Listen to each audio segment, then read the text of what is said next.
Welcome back to the Scorpio Rising podcast. I'm your host, Linawa, aka the Astrology Mom. You can find me on TikTok. That's linked below. That's _astromom_. So we have episode 2. We're taking a dive into one of the most intense, transformative energies in the zodiac, Pluto. And because we are covering Pluto in every single house, this episode is really for everyone. So it does not matter what your rising sign is. All ascendant signs are welcome. So join us today with incredible Christina. She is on TikTok. Her link is also below. She's at relational astrology. Also a fellow Scorpio Rising. If you listened to the very first episode, I also had her on for that one. She also brings a rich background to her practice, as is she is a former teacher with a bachelor's degree in English and a master's in education. And alongside her current work as an adoption case manager, she uses astrology to specialize in children's charts, synastry, and relationship dynamics. So in this episode, we're going to go over Pluto through the houses. It's a whole journey exploring Pluto's powerhouse placement and what it means to have it in all 12 houses. There are timestamps. I did not want to cut this down and break it down, so just find what is applicable to you. And we could easily spend hours on one single house, so stay tuned because I am going to make a series on that. And just to remind you guys, if you want to go deeper and connect beyond the podcast, I do have a private monthly community. We go live every single Monday at 7 p.m. sharp. We do exclusive check-ins, discussions, astrology breakdowns, and some of the member perks is we have a community chat. You can post questions, you can post your chart, and all the members get half off all of private readings with myself. Try it out for a month, see if it's right for you.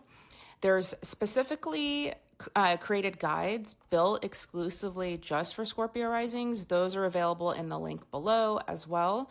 So, all right, let's get started. Grab your coffee or tea, settle in while you're cleaning or while you're plotting your revenge. Just kidding. Of course, you're not. We're talking about Pluto, though. And just enjoy the conversation. And also, let us know in the comments below, where is Pluto located in your birth chart? And has that intensity shown up in your life? Because I'm really, really curious how that has shown up for you. Also, do you have specific personal planets that are aspecting it? Is your moon conjunct Pluto? Is it aspecting Mars or Venus? Let us know how the episode resonated with you. Let us know in the comments or the review section. Hello, Christina, relational astrologer. Hello. And at Relational astrology. Oh, see, I'm glad I'm doing this with you. So we were texting about like some of the things we were going over, and I wanted to do Pluto for this episode. Okay, cool. Because you're reading a book. I don't know if you finished it yet, and you've been doing a lot of videos on Pluto. And so what's your take on that? Like, have you learned any new information? Like, what's your whole thing with Pluto right now? So it was a book I read probably 4 years ago, 3 years ago, maybe. Oh, really? Okay. Yes. And then with Pluto moving into my fourth house of Aquarius, and with me having themes of that come up, with me moving, and I thought I'm going to pick up this book again, do a deep dive. So I've really just wanted to concentrate on how that area of my life is going to be affected by the transit and what to expect. And so I was doing a deep dive into Pluto. And then I wanted to do it through the houses to help everyone else kind of see what area in their life it might be affecting. Yeah. And you're a Scorpio rising. I know because Mars is has been the ruler of Scorpio forever. And then some astrologers don't acknowledge Pluto as the co-ruler. I do. I don't really focus on it too much unless it's pretty strong in the chart. But it is, I see it as like the superpower for even anyone, especially Scorpio, because the way I look at it is this is where you're going to go through a psychological transformation, and it's part of that Phoenix rising journey. And I was thinking about you this morning, like, man, because a lot of Scorpio risings are going to move. They're going to do remodeling with the home. I know I'm talking about doing something like that. And now the North Node's about to go into Aquarius, which is going to meet Pluto. Um, Right. and and then I was thinking how you're already like doing that too. Um, Right. okay, so how many videos have you done Pluto on each house? I have I have recorded all 12. I think 1 through 9 is already up. Okay. Actually, I know that. And Okay. then by the end of the weekend, all 12 should be up. So, Okay. Do you want to go? Like, I really want to hear you talk about Pluto through the houses for Scorpio rising. And it could be like that could be a whole lifetime to go through all that. But if you just yeah. kind of want to, maybe we could focus on the the Phoenix rising energy and then maybe the pitfalls, or maybe even some other things that I know you said you read this book 4 years ago, but now you're going through it again and it's a Mhm. different stage in life. So if you just want to hit all the houses, we could start wherever you want. So I think for me, I have always considered it a co-ruler with Mars. And within my chart, I have a lot of aspects with Pluto. Okay. So I think that might be part of the reason why. Yeah. But it is aspecting my Mercury, it's aspecting my Mars, it's aspecting my Neptune. Like I have a lot going on with Pluto. So it's constantly in play, I feel. And I feel just Yeah. being a Scorpio rising, the theme Yeah. of death and rebirth. Definitely. So as a Scorpio rising, we in the first house, that is going to be our identity. So with would you like me to kind of go through and just tell you what I think? Yeah, I mean, we could have a conversation about it. We could, yeah, I mean, really, I know you're focusing on it and people are so, I think they're curious about Pluto. But Yes. it does have like this taboo with it, which makes so much Yes. sense because it is scorpionic energy. But yeah, we can start with house one and just like the potential. And I found that when I'm looking at Scorpio risings charts that have Pluto in the first house, like they're a leader and they're afraid of it because Interesting. Pluto brings a lot of power, like, Yes. but it's I scary for that person. I think it is. And I think when I've noticed that when I mention Pluto um, on my TikTok, a lot of the comments, you are right, are fear based Yeah. because there is this death and rebirth. But Yeah. death and rebirth is not always bad. It is sometimes we have to go through hard things. It's hard. But sometimes more often than not, it's a level up. And especially for Scorpio risings. I mean, this is what we do Yeah. energetically throughout our entire lives. Exactly. So So what would you say is the best thing that if you have a Pluto in the first house, you're a Scorpio rising, what can mhm, they embrace about this? We know it's hard. People are already going to sense your strong aura. yes. Yeah. So I think what is hard, if it is something that we can lean into with having Pluto in the first, it can then become a superpower. So, yes, it can be a placement where people are projecting onto you. Um, as I say, it's often like the energy of, oh, I didn't like you when I first met you, or I thought you were, bitchy when I first met you. I've heard that so much. I don't have Pluto in the first house, but I've heard that so much. So I think that's a Scorpio rising thing too. Yes, yes. And and I think what's difficult about that is that we then are, because people project things onto us, some of those things are negative, whether it be jealousy or someone considering that or thinking that we're not a nice person, or the constant changing of people coming in and out. I think the superpower in this placement, though, lies within really learning to not go by what other people think about you, and just learning to settle within yourself and your own personality, and just not being affected so much about how other people are projecting onto you or seeing you or trying to tell you who you are, because that's kind of what happens a lot for Scorpio risings. And we, we are able to have this ability to kind of see into people and see into their eyes. And um, it's unnerving for some people. And so it can be considered intimidating. But I often say what I really like about having a Scorpio rising is I can tell how you feel about me right away because I can see it. So, in that way, it is a superpower. And I think that a lot of people with Pluto in the first or Scorpio rising, they start to really get disenchanted because they're constantly feeling like all this negativity is put on them.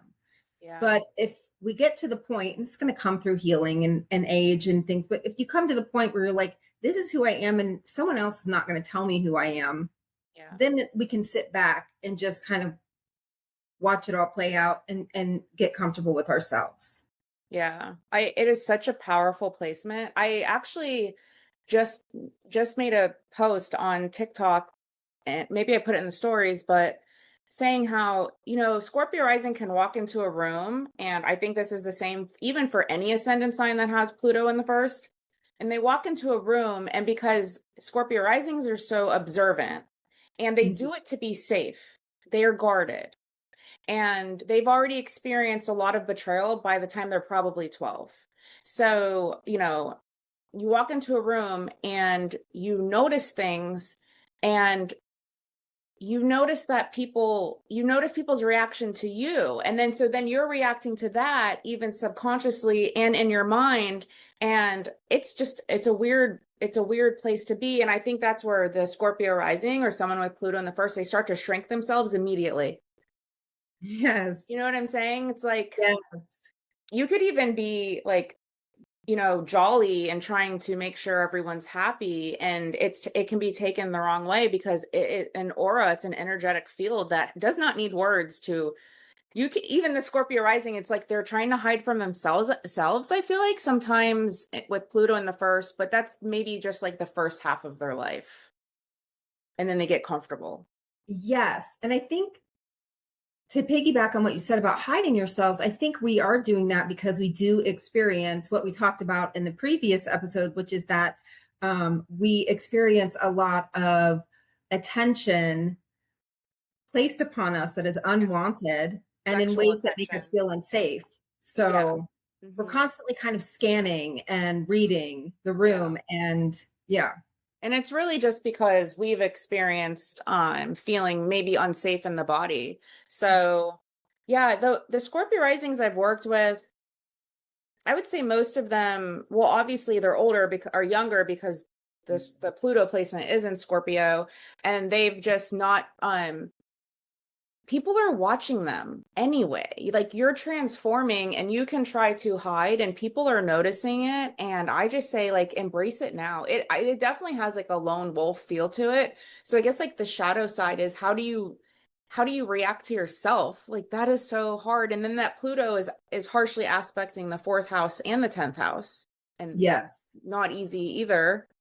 And then the relationship side that like that's opposing that that is you are powerful, and the more you try to minimize that as a Scorpio rising, I think life is actually harder because what you're really doing is like rejecting yourself yes, based on what other people feel. You definitely have a close circle, I think, with Pluto in the first house. I would agree with that. I Yeah. would agree with that. What do you Yes. think about like because when I think of Pluto, I also think of jealousy too. Hmm. People could be like jealous of your appearance, and you may not even like the person may not even think they're attractive, but again, it's a Scorpio rising. It's just a presence, it's an aura. It doesn't have to do with really aesthetics or cats making weird noises. um are you confirming something? He might, I've never really seen hairballs in the house, but maybe now is the time for him. um but I forget what I was saying, but yeah, just like The jealousy. Yeah, the jealousy. And then again, jealousy makes people hide when it wasn't their fault to begin with. So Yes. And I think what I find really interesting is that, and I know we touched on this, is that the Scorpio risings that I have read for, come in contact with, that I know, they're actually not jealous people themselves in terms outside of relationships. Now, yeah, I with was gonna say, I'm a little still psycho. relationships, we are very jealous when it comes to our romantic relationships, but Yeah. um, especially as women, we're not really jealous of other women. We are kind of doing our own thing. You're And right. so it's very confusing to be caught off guard by this Mhm. jealousy that is thrown at us. We're not trying to flirt with your boyfriend. We're not trying to take attention away from anyone. We're not trying to intimidate you.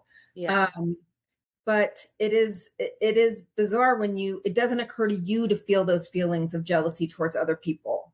Yeah. Um, okay, so what's the advice you would give to a Scorpio rising or somebody with Pluto in the first house on how to get comfortable? Like just one tip for them. I mean, I think the most important thing is to not allow this projection to define you, because I think what can happen is you can start to feel really bad about yourself and isolated. And like you said, the lone wolf feeling Yeah. and feeling lonely, even in a crowd of people. And I think it is really needing to come into your own Yeah. and saying, I know who I am, and this projection is not who I am. That makes so much sense. And I think we could carry this over just to the Scorpio rising archetype, like, because it's Yeah. kind of one and the same.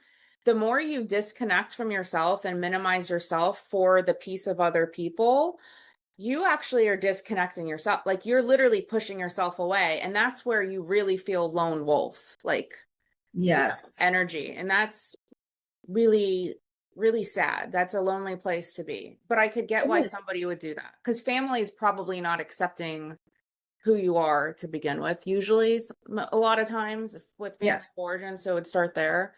Well, Um, it's a black sheep placement for the yeah, most yeah. part. So, okay, let's go on to, do you want to go on to the second house or like, Sure. I didn't know if like, if you wanted to like jump to the opposite house or you want to go to the second? Whatever you Okay. want to do. We'll go to the second house. Sorry for people who have it in the 12th. That's where I have it. Is your Pluto is in Libra? Mine's in the 12th. Okay, yeah. Yes. So it's so funny. On my page, they're like, still waiting for the 12th, but Get in yeah, line. them all in one day. Yeah. Um, Oh my gosh. I Yeah. find the 12th to be extremely difficult as well as the first. I know the first gets a lot of, Pluto in the first, but I think having Pluto in the 12th is pretty difficult. Yeah, I actually having my Pluto in the 12th in Libra, I actually really I feel like I can feel what Pluto is in the first Yes. Yes. because you want to it's hidden and you want it and in the first those people want to keep it hidden as well and Yeah. um okay, so let's go on to the second then. So we could say cuz do you only use whole signs, right? Well, yes, I Okay. actually learned on Placidus, Oh, and okay, now, that's okay. so I can do both. I think there is a place for both, Okay. but for me personally, I lean towards whole sign. I use whole sign for transits that are Yeah. happening. Yeah, Yes, generally, yeah. Okay, yes. yeah. So if anyone's listening, I always tell people just apply like both. If maybe your Pluto is in Capricorn, but in Placidus it moves to the second house, just take Hmm. both and take what resonates. Okay, so let's move on to Pluto in Sag, second house. Hmm. Okay, so I'm kind of jealous of this one because it has to do with like money. Right, right. My cat moon is showing. I have a daughter who has Pluto in the second house and or wait, no, she doesn't have Pluto in the second house. She was going through a Pluto transit was starting in the second house. That's right, because she's a Cap rising and I actually had a talk with her knowing because this is interesting. She wanted to get in touch with her biological dad because she was feeling financial pressure at 18, 17 or 16. She's a Capricorn rising.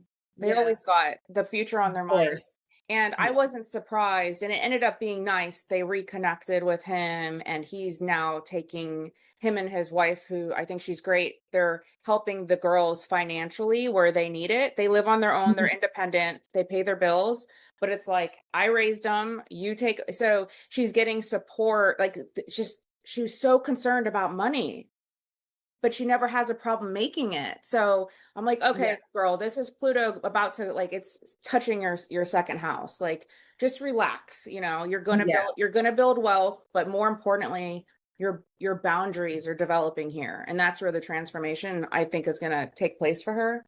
Um, okay, so yeah, what's your positive spin on Pluto in the second? So, like, well, just to touch on what you said with the Capricorn, I think I have a Capricorn sun. I think Yeah, all of us often we just have this money thing for security. it's We're just born security. with it. It Yeah. is all We're not about, greedy.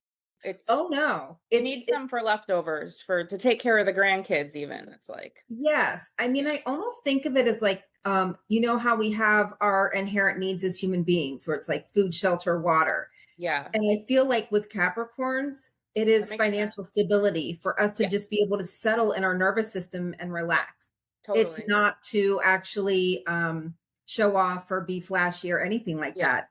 yeah. Um, so in the second house, I think that in Sagittarius, it is, I think it's also because it is linked to our self worth. Mm-hmm. When you have it in the second house, I think that can be a difficult placement because we have our finances, and with that can be, deaths and rebirths regarding Yeah, whether, sometimes we have money, sometimes we don't. yeah, It can be kind of a roller coaster of having it or not, and having it tied to your self-worth. yeah, So I think that that can be challenging as well. yeah. Um, I know, like, for having Sag on the second, you really need freedom and alignment with how you make money. It has to feel right inside, like morally, intrinsically right. Yes. Do you, because I've never really thought about this until like right now we're talking about it. Do you think Pluto there can be difficult because there, like where Pluto is, you can kind of be, there can be kind of like an obsession that, because Pluto will call you to that part of your life to transform. So it's like So true. money issues keep coming up, or maybe you think, like, what does Pluto look like in Sag? Like, does that take you to the depths of Sag and, uh, I really kind of figuring feel out who like, you are? yes, I mean, I kind of feel like I almost, I hate to say this as a blanket statement, but I almost feel like it's an entrepreneurial placement because of the freedom. That makes I sense. Yes, I Control. You think, have to have control over your money. That makes and you sense. don't want to be kind of boxed in and having Yeah. someone else control your money. Yeah. You're That going to makes get so laid much off, sense. or so. Yeah. And I think also with Sagittarius always being the information seeker and Mhm. wanting to grow and doing that through travel, but not just physical travel. It's mental travel. Yeah. So Makes sense. constantly wanting to grow.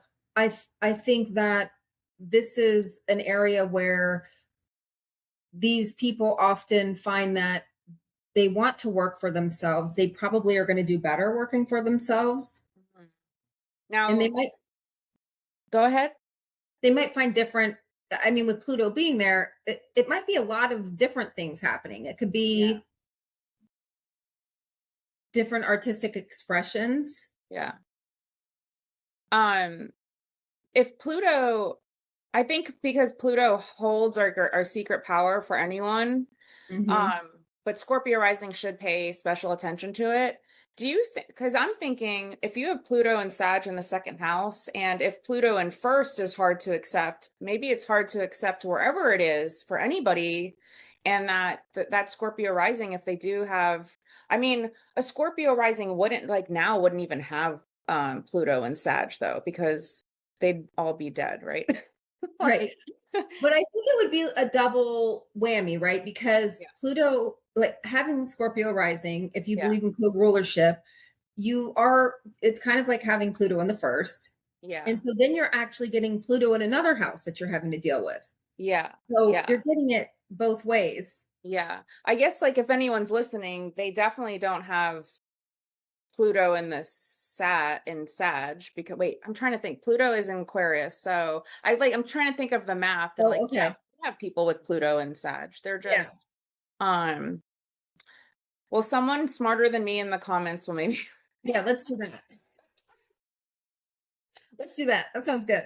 that sounds good. So, but anyone who's listening, if you're a Scorpio rising or not, we're talking about Pluto and Sag in the second house. Yeah, because I'm thinking that they don't, where Pluto is, you don't want to hold that power. It stays hidden. I mean, it was even, discovered late and now it's been rejected as a planet. Poor Pluto. So, I know.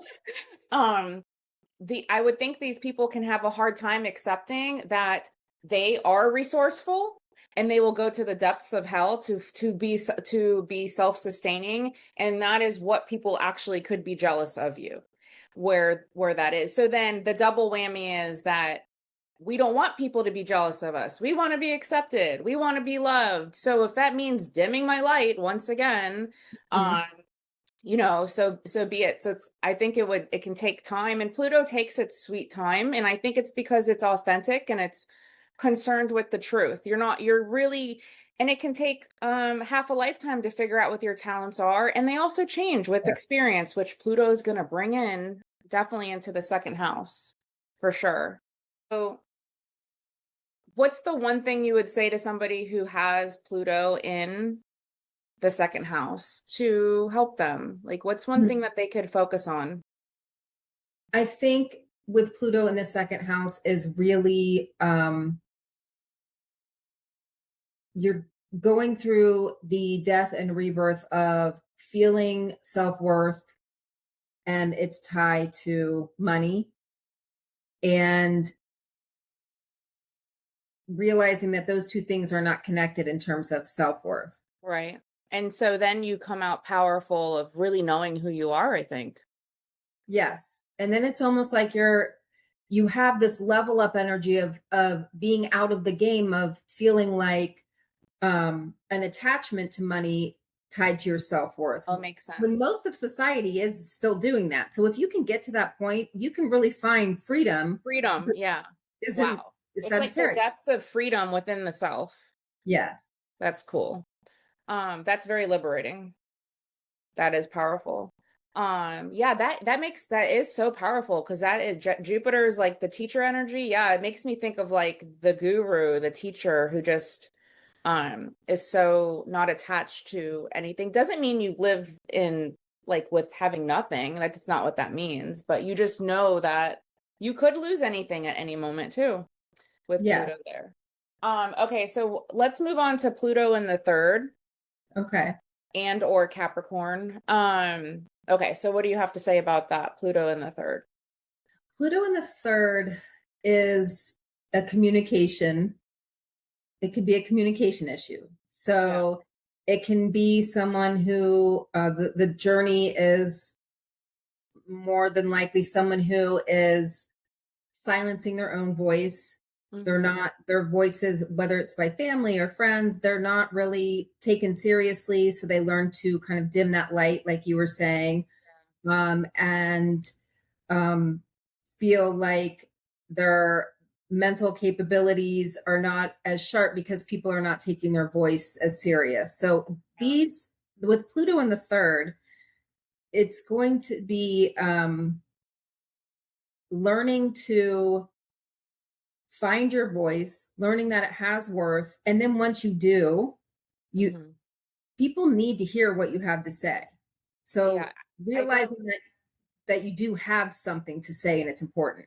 Yeah, like anyone listening with Pluto in the third, rewind and listen to that again. Like people need to hear what you have to say. Yes. Yeah. Yes, we need you and Yeah. we need your information. It is important. Yeah. I think Pluto and Capricorn's really strong. My son has that. He's 9. It's in his fourth house. Poor kid. But Pluto and Capricorn, I think, is like super, super strong. And in Yes. the third house, what would you say about siblings in early childhood, though? Because it's in the sign of the like father, and it's Pluto goes to the depths, and then Capricorn is cold. Yes. So my son is in Siblings, family. my my son is in Capricorn. Yeah. So I have my son in the third house. With siblings, I think that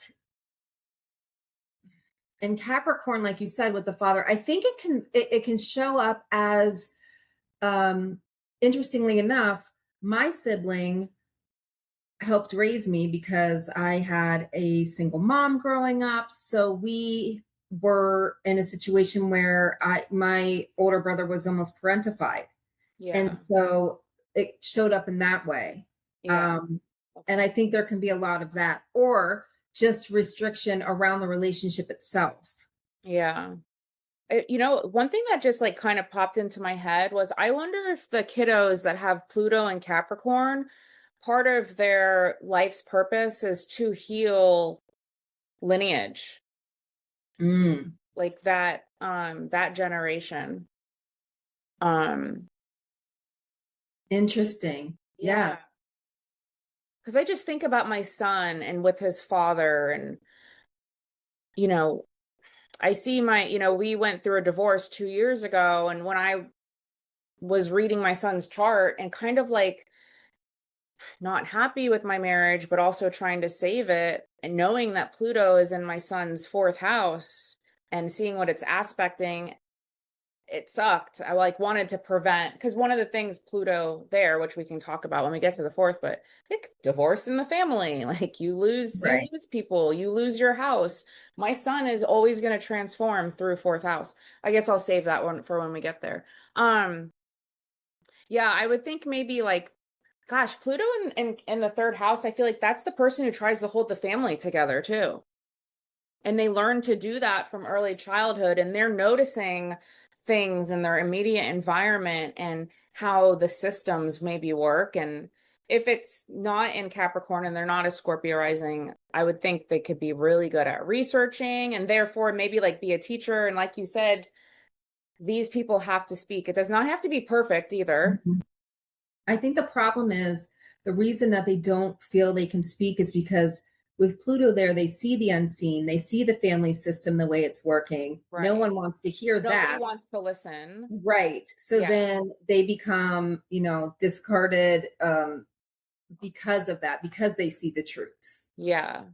So I think I you're right about that turning into a generational healing placement. maybe. Yeah. I would see like for me I see it more like in Capricorn, but Mhm. um I think somebody with Pluto in the third, they regardless of their ascendant sign, knowing how to make like transformations happen through siblings and their immediate environment and in learning maybe, and Mhm. maybe they even have a special way of working with community. Like they're very in like their neighborhood or something like that. And excellent writers, I would think. Like Yes. something Yeah. going on with that. Um okay, so what would you say? I think I know what you're going to say, but what would you say to someone who has just Pluto generally in the third house? How can they love this energy about themselves? So, I think at first it's going to be, um, the challenge of not being heard and seeing what's really there. Yeah. So feeling stifled, and then becoming empowered with the fact that you can see what's really there, and then taking that power of communication Yeah. and sharing what you've learned. Like translating your Yes. experience and knowing that it's In true. an effective way that people can understand, whether, Yeah. like you said, whether it's through teaching or Yeah, writing or writing. or, Yeah. technology at this point. Yeah, social media. Yeah. Mhm. It's interesting because it's like I'm seeing with Pluto in the third, you're going through this transformation, like you're in your immediate environment and then you're observing it because that's where you observe things. And Pluto, like nothing gets past you there. And you're seeing all these things, and then you're kind of like the whistleblower. Yes. If you wanted to, or you just use it to help other people, not just like be a whistleblower. But okay, so moving on to fourth house, which I was saying my son has Pluto in the fourth, and Pluto in any angular house is going to be difficult. um Yes. okay, so what's your take on no okay, so we are having a generation born with Pluto in Aquarius right now. So if Yes. you are listening and you have had a kid since what, the beginning of January 2024, it was kind of dipping into Aquarius and Capricorn back and forth, but yeah, it could be around that time. Since that time you have a baby with Pluto in Aquarius. So yeah, moving into that in the fourth house. What is that like for people? So I kind of, there's certain things we see in a birth chart that always tugs at our heart a little bit. And, Yeah, like if one you of see them. Saturn in the fourth or sometimes the moon in the fourth. And I Yeah. feel that way with Pluto in the fourth because Yeah. it's our innermost feelings. It's how we think about family and what feels safe and home to us. So with the Pluto energy and having that constantly uprooted or like soil being tilled constantly when you're young, whether it's moving or having family members coming in and out, or I think that this placement can be difficult because it's you're you're living in a state of not stability often Yeah. at a very young age. Yeah. So, but then it's supposed to tell you how you feel safe and Yeah. makes you feel like home. So I think that this is a longer journey often. Hmm. And essentially it comes down to, getting comfortable with making up what feels like family and home yourself. Yeah. Or like, and then it makes me think of like you get to a point late in life where you're working on your body is your home. Yes. Oh, And I that's think so that's good. going on for Scorpio rising. Because Yes. Pluto is going through, so these will overlap any Scorpio risings listening to this. This is going to apply right now, especially with North Node and Aquarius. I had made a video, I'll probably talk about it more, but with the North Node about to go into our fourth house, we want to concentrate on, because it's going to be really easy for Scorpio risings to want to move, to want to remodel, but really the change has to happen inside. So, not that they both can't happen, but you want to be careful, like, self-aware when the North Node's going in the fourth house, that the change is within. It's not the actual home, if that makes sense. It Um, does. And I yeah, think that, I mean, although I did do an actual move, I do think that I've seen over the past few years, I went through a divorce. You and I've talked about, friendship circles changing, things like yeah, that, what you consider family, what you consider home. And really, I found myself leaning into that lone wolf energy a little bit more. Okay, trying to pull myself back to center to recalibrate in my own body yeah, and figuring out that is home, like you said. Um, yeah. And I don't take credit for that. That was my therapist who told me that in 2021. I really wanted, my marriage definitely was not going well then. COVID had already happened. I started another business and I had dreams to move to Tennessee and have like live in the mountains. So I wanted to open up a business there too. And I just was so obsessed with moving, which is interesting because Pluto was in my third house for the Scorpio risings. It was going through our third house. So it's like there's something going on with your immediate environment where you want to, like, I feel like change it, is one of the themes. And she said to me, we have to get Tennessee is good, but we have to get you feeling like your body is your home, something like that. So I have to give her credit for that because I did not make that up, but it really resonated. And which is so interesting because as you and I had spoken about before with Scorpio rising, often our body kind of turns against us. So yeah, it's layered within that as well. yeah. Well, that will be interesting because we got Pluto going through Aquarius for Scorpio rising's fourth house. That is your body. I Mhm. think one of like the main top things that Scorpio rising should be doing, because we have Uranus and Gemini in the eighth, and then we have all that Aries energy, is really listening to your body. Like somatically, like, what does this mean for me? And our logical brain is going to try to figure it out, but it's like, no, I don't want to go there. I don't know why. I just don't want to do that. It just doesn't feel good. Yes, like leaning into that I want to say like sacral authority, that gut Yeah, check of yes or that makes no. sense. That makes sense. Um, Yeah. and it doesn't have to make sense, Yep, but exactly. it has to, but trusting ourselves that we're making these decisions, our nervous system is making these decisions and Yeah. following through with it. Yeah, and Uranus and Pluto are aspecting and they're working with each other, but I feel like it's so accelerated and we don't s- Pluto was in Capricorn, so it was very fixated. The society was on you go to college, you do this. As Yes. soon as Pluto was done with Capricorn, all that Yes. shit went out the window. It It was did. really Yes. cool watching it because having like me being a out of the box person, I've agreed with that all my life. I was already homeschooling my kids and I'm like, thank goodness. Like, but then Mhm. money has changed it too. And people are realizing, oh, that everything's just changed. Pluto changes things, It um, does. I mean, for think sure. about 5 years ago, we wouldn't be having the conversation about, is it even a good idea to go to college at this point? Yeah. Because there's so many people who are finding different ways, especially through technology. Yeah. Um, and I think and hearing the forecast for astrology around COVID, and hearing that in the future, within 4 years, systems are going to break down Yeah. and everything's going to look different. Yeah. And it was kind of like, it was hard to imagine that. And now we see that Right. coming to fruition with it being in Aquarius. And,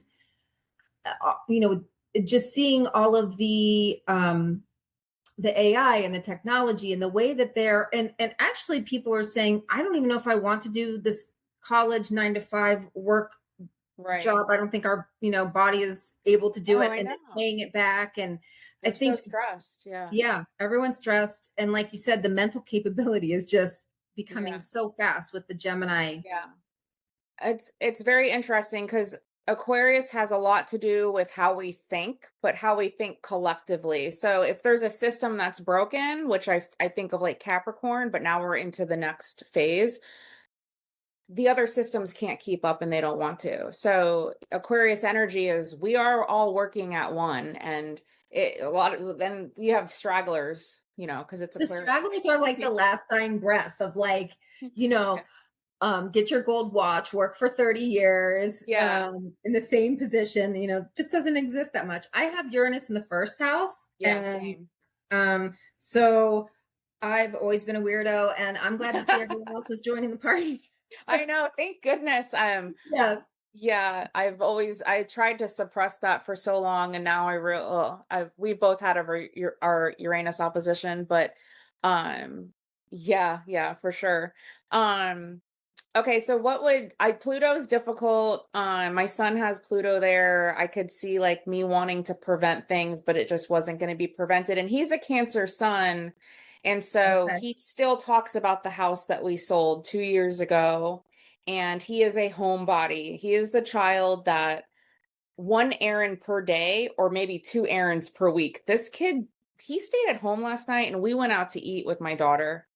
We went out to eat and this kid wanted to stay home. What kid passes up going to a pizza restaurant? Yeah, he wanted to be Heavy at Cancer home. placement. Yeah, I know Yes. exactly. I mean, and what's amazing, is that your son is actually doing that, because Yeah. I have a Cancer Yeah. moon, and I know that in order for me to, it's really, having this, um, we kind of talked about with Capricorn how you have to have the financial security as one of your staples in Yeah. life. I Yeah. feel like with Cancer, it's that emotional nurturing Oh, and makes so much security. sense. It's Yeah. all about the emotional. Got to have So your blankie nearby. yes, Yeah. yeah, you have to have your blankie, be burritoed in. You want to like mommy yourself. Yeah.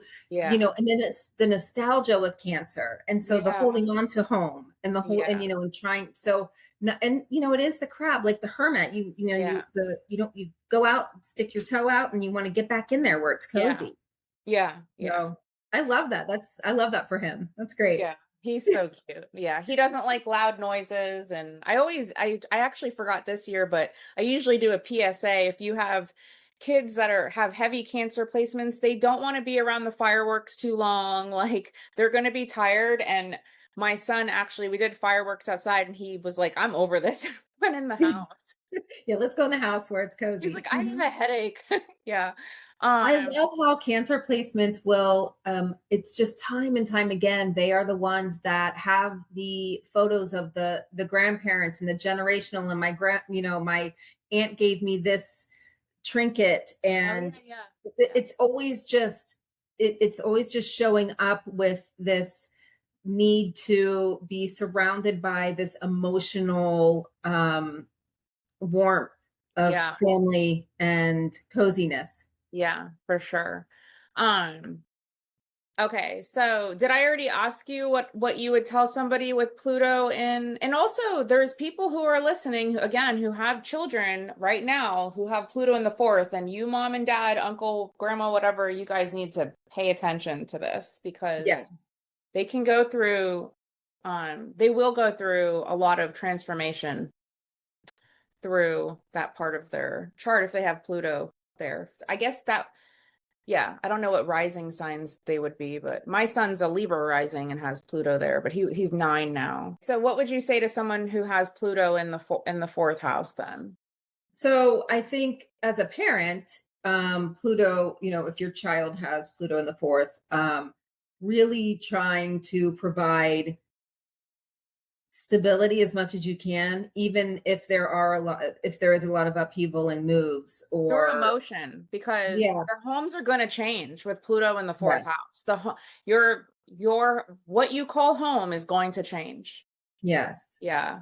So knowing how to nurture yourself would make so much sense too. definitely. And I think it's hard because if you yourself have Pluto in the fourth, you've been through so much change that it can start to feel like that is home. And it's almost like you can tend to run from things. So it's you have to you have to come back to center and find out what your home is, who your people are. Yeah. Yeah. What is So moving on to Pluto in the fifth, what's your take on that? Now, we don't have anyone alive with Pluto in the fifth right now, for Scorpio Rising, I mean. So this is going to be obviously for anybody. Mhm. We will have a transit going through that for us. That I think will be interesting collectively, but Pluto going through Pisces. So I think Pluto in the fifth, to Yeah. me, I go to this anecdote of someone who is um it's kind of different areas, whether it's the fifth house is, our house of play and art and dating and children. Yeah. So I think about maybe the artist who is kind of like hiding what they can do. They Mm, don't feel comfortable with yeah. it. Makes sense. Um, Dating could be, having to you really find yourself through dating other people, not because they tell you who you are, but Yeah. because you have a lot of breakups, and then you Yeah. actually end up finding yourself through Yeah. that. Um, I don't think having Pluto in the fifth is the worst Pluto placement ever. I think Yeah. it's one that can really be, um, you can learn a lot, and it's not going to be often as traumatic Yeah. as like the fourth house. Although it can be changes within within your relationship Yeah. with your own children, and that can be difficult. Children stuff. Yes. Pluto in the fifth house is similar to Pluto in Leo. So do you think that can be also a little narcissistic? Like you're transforming through creativity and you're transforming through romance and you're evolving through that. But then maybe like the shadow side is you make everything about that. Everything's about like me, and um makes me think of the Pluto in Leo generation. That's really interesting. That's a good point. I know. I don't Yes, know why because this is so you are happening. learning lessons through pleasure points. Yeah. Yeah. And so I mean, these things, art brings us pleasure, dating brings us pleasure. These are serotonin Yeah. activities. So yeah, I Feel can see good. how that could be. Yeah. Like a little, um, maybe like self-centered in a Yeah, way. I think though interesting. I think Pluto in the fifth house though is I would see that as maybe leadership too, because I do see the good quality of Pluto and Leo Mhm. is I think that generate I have a lot to say about that generation with Pluto in Leo. Like that's my father's generation and it's all of my peers, all their parents Mhm. for the most part. And Yes. um so it's interesting and it And does we've had generationally, a lot of us had the same experience, and yeah, they parented their children in such a similar way. yeah, Um, so that was, we have a lot of narcissists in that generation. We have a yeah. lot of parents who were not open to listening to their children's communication. Yeah. See, Yeah. that's why I think there was because that Capricorn energy is quincunxing the Leo energy. So for the people who have Pluto and Leo, I think they were feeling pressure from their children maybe when Pluto was going through Capricorn because that was a quincunx, and then Interesting. yeah, Yes. and then like our generation is it's not about your ideal anymore. Like times are Mhm. changing and like they don't want because that generation's successful but they're We, not living they're not they have retired like they're yes. yeah so building retirement now is way different. They were successful in the track, the program, but Yes. I wouldn't say they were successful in the Emotional. emotional Yeah. intelligence side. Mhm. It really is. It really is kind of the scale is like this, right? Yeah. So, and because of that, they are very confused as to why we can't make it happen the same Yeah. way on that same Oh, track. it's so frustrating. Yeah. Um, um for yeah. sure. Another thing I was thinking, so my father has Pluto in Leo, so but his mother had Pluto in Cancer. And Mhm. so it makes me think of, what happens in society when major stuff breaks down because of Pluto. So she grew And the up, nurturing. yeah, exactly. And so she grew up in a time where there was a lot of loss around money, like Yeah. family was changing. Yeah, it's pretty Pluto is gosh, it's such if you're just curious about astrology, just look up Pluto and what happens in society when all these changes take place with Pluto. It Um, is fascinating. I mean, you really can go planet by planet and just and spend a year on each one just going through. It yeah, is so fascinating. yeah. Um, Pluto in the fifth house, I would see like the really positive side as being very authentic with what inspires you and like kind of Mhm. leading other people to do that. Like If you we can get get it. there, Yeah. Yeah, because like if the shadow side is oh you're doing it so everyone else has to do it, then maybe the positive side is oh wow you're really tapping into your reservoir of authenticity and creation and showing other people that they can have it if they want and not applying pressure. that's a great point. I wonder if people with Pluto in the fifth house can be controlling of their children. It's like because they're gonna go. I feel they're gonna go through transform. If you're a parent and have Pluto in the fifth house, I would just see how you can't get around. Like you can't escape from that theme. Maybe coming up with certain transits and stuff. Just children stuff. Interesting. You know. Interesting. Hmm. Okay, so what would you say to someone with Pluto in the fifth house? On I mean, someone with Pluto in the fifth house it's a little different. Like I went to the third in terms of finding your voice, but it's not so much finding your voice, it's finding um value in what it is the way that you express. So whether it is your music, art, photography, whatever it is love that you're that. doing, Yeah. also again, finding yourself through the rebuilding of the demise of certain dating relationships and um the fact that that's probably going to be filtering through a lot, dating a lot of people. There's going to be a Yeah. span of that. And then finding yourself, and we do.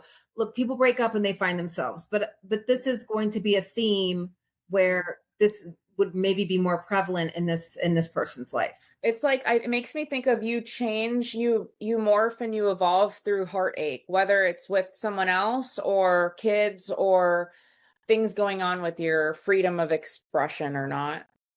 And sometimes it can teach you in a more gentle way where just the people that you're dating or interacting with just teach you something about yourself. Maybe they teach you that it is okay. Like little by little, it is okay to be this version of yourself. This is what they like about, so it's unfortunately it's kind of finding yourself through other people by default in a way. But it really is just the mirror. It isn't the other people. Mhm. I would think that's an intense placement because it is similar to like Leo and what would people be jealous of? Maybe your creativity, Mhm. maybe I don't know, things with your children or you have fun exploring the world and nobody can hold you back or something like that. Um okay, so sixth house. I did a reading for a gentleman who had Pluto in the sixth house and I don't really I read a lot of Scorpio Rising's charts, so I'll Mhm. see a lot of Pluto in like the sixth house, but this was a Taurus Okay. rising. And I just thought that was interesting because it gave me the opportunity to like learn some things about Pluto there. But I kind of liked that one. Like, What did you find interesting about that? Um so they can do well with dangerous jobs. This wasn't that person, but he was intense and he was a leader in his work, but it's like giving um Navy SEAL energy. Hmm. Um I suppose you could be like a really great doctor with Pluto in the sixth house. Hmm. That's And interesting. but one thing that comes to mind right now is I wonder if you could be very like like shadow side manipulate other people by giving too much of yourself too. Because that's the house of service. And Pluto just makes such transformation. So I feel like you have to you have to reserve some sixth house for yourself because it's your own health. You can't always be giving. And I know Virgos, like I always tell Virgos, get your pricing right. It's so easy. I have people call me like, "Oh, what about this?" And I'm tired and busy all the time at the same time. So I don't, I can't just give information for free all the time, but like I want to, like Virgo Right. wants to help and people in the sixth house, part of their purpose, I think, is to serve other people for sure, but you have to have like boundaries so you don't get unhealthy. I would think Pluto also in the sixth house is like health issues too. I would think so too. Yeah. Yes, definitely. I think Pluto in the sixth, and I also think it could even be something as simple as your daily routine in regard to health. So maybe someone who is fluctuating back and forth with weight or with um, different health conditions. I think what you said about the service is a big one. I think with Pluto in the sixth, I think that it's almost like a trial and error placement where if we're talking about our daily routines and what works for us, connected with health, connected with surface or service, Yeah. it's almost like it can fork off into these other areas where we find out what doesn't work for us or we get burnout. Like we're serving so much that we get burnout and Yeah. then we abandon ourselves and then Yeah. we get sick Yeah. or we being anyone with Pluto in the sixth. Yeah. That makes So so much sense. I think having boundaries, like you said, is super important in that Yeah. movement. Yeah, I think and then like you said, you learn through how much of yourself to give, but it's through a lesson of maybe a health thing that comes up. Definitely. And I think maybe Pluto in the sixth house these could be very controlling people too. And they could make good bosses, but also micromanage. That's just like Virgo on steroids energy. Yeah. I mean, well, if you think about it, if things are constantly like you're trying something and it's not working, and then you're trying something else and it's not. I could see how someone could really hyper focus and micromanage their day to day and Because become work is obsessed. intense.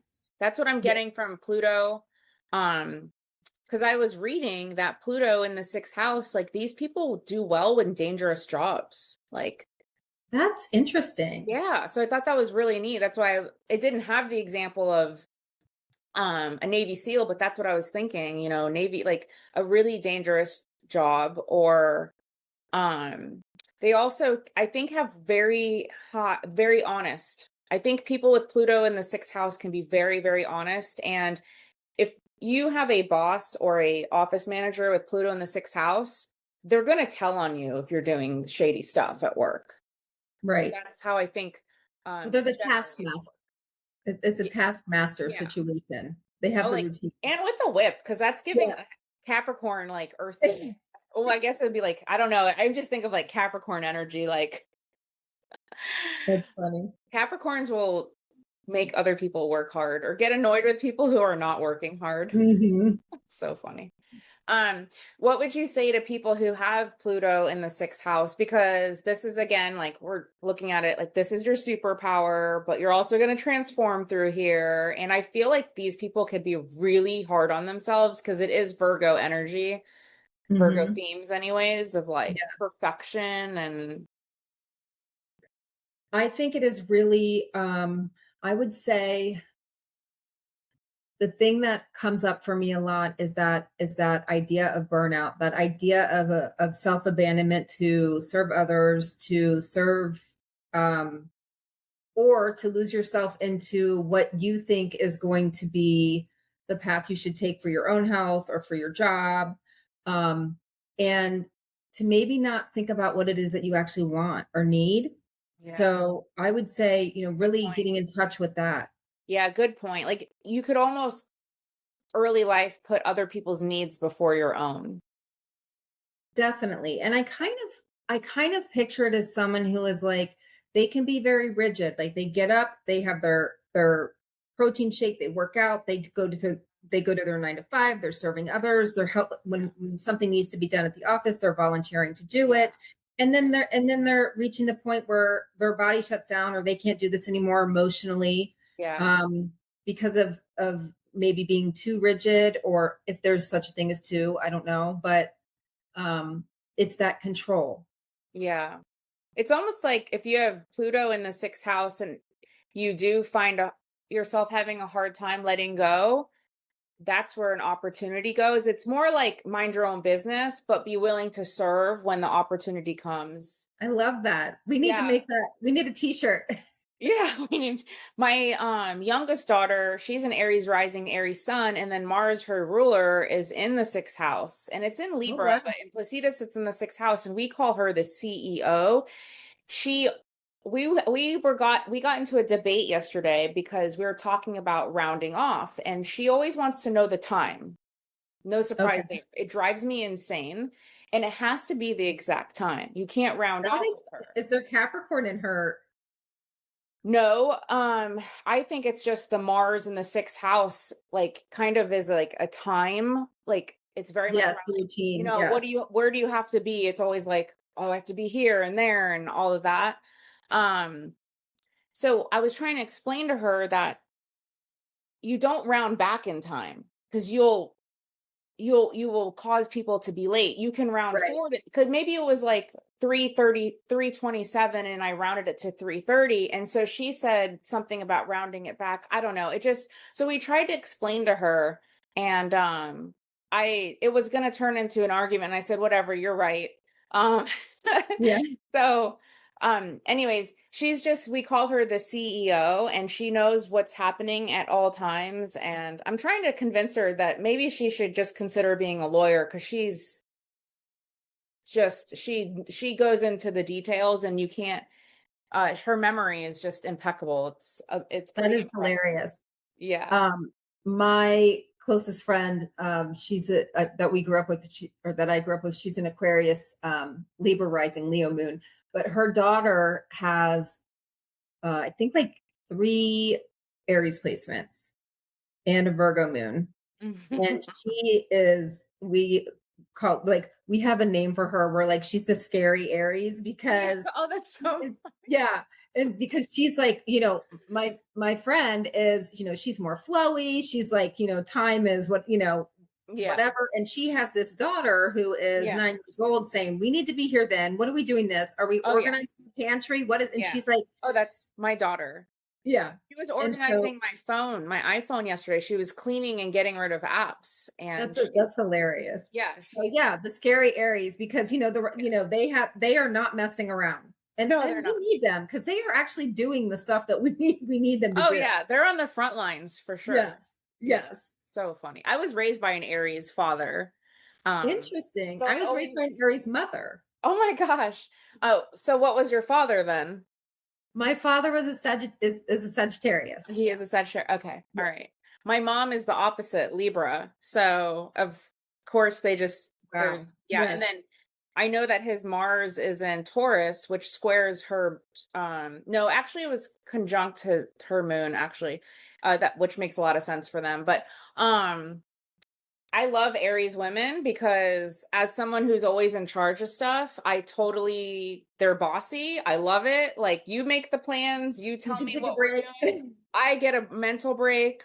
I don't mind at all Aries energy but yeah, so funny. Okay, I so would I would feel like Aries and Virgos are so similar in that they just get it done. They yeah, get they it get it done. done. Yeah, there's no Yep. time like to I'm not a I feel like they're decisive unless there's too much Virgo, they can be a little now you're it's really neurotic. Um I just have a touch of it, I think. Hmm. I'm thankful I don't have a ton of Virgo. Sorry to anyone listening with a ton of Virgo, but I think it's hard because they will get stuck in their head Definitely. I mean, before they move forward. Yeah. the self-critic the Yeah, everything critical has to be perfect. self-criticizing is hard. Yeah. Yes. It's almost like Pluto in the sixth house. Yeah. It's like what can wear you out is trying to attain perfection, and that's where you evolve. And um you can help other people heal with their body too, because you've ran yours so in a direction where you weren't listening to your body. Okay, so we just went through pretty much like the private part of one's life at the bottom of the chart. So Right. now we could talk about Pluto going through the top of the chart. Pluto in the seventh house. I think that's tough. Mhm. So what's your take on that? Like what comes to mind first? So, um, Pluto in the seventh house is, we talked about in the fifth house, finding, learning about yourself through dating. This is going to Yeah. be even a deeper level than that Yeah. because it's partnerships and relationships. Um, there can be some financial thrown in there as Yeah. well. And open enemies. Oh yeah. I So, people trying to control you, yes. but like So, wanting deep connection and maybe mhm, letting the wrong people in.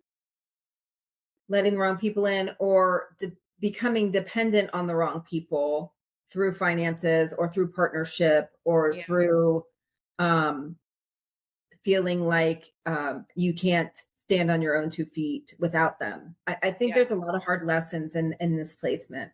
Yeah. And it'll show up maybe with like makes me think of because that's squaring the bottom and the top of the chart, but giving your power away to your boss at the top of the chart, giving your Yeah, power away to a bad deal with the landlord, like just stuff like it's really just affecting everything. Like it's definitely. That's a yeah, good, yeah, good yeah. point. Getting into bad deals and transactions. And I would also think maybe not charging enough for some people. Because Right. Pluto is in Libra, so I feel like the positive side is I mean, not Pluto. Pluto being in the seventh house is relationships. So I was thinking Libra. Hmm. I would think trying to like the superpower would be understanding relationship, but you learned that through the evolving through Pluto showing you a lot of lessons through relationships. Right. And I think those lessons are going to be lessons that often maybe dismantle your entire life because they are lessons that that show up when you are dependent on people financially or emotionally. Um, so That makes sense. I think that that could be a scary placement because you're going to learn that through it all being taken away Yeah. And often. I don't want to say a blanket statement, but yeah, often. yeah. And if there's any Leo risings listening, this is transiting through your seventh house. So a lot of I feel like yearning for deep connection, but at the same Mhm. time learning um through I think fake relationships too, because Pluto and Pluto and Libra or Pluto in the seventh, I feel like these people, they want to have depth through the relationship. It's like a way to Mhm. access depth through someone else. But if you're holding on for the wrong reasons, that's where the lesson comes as well.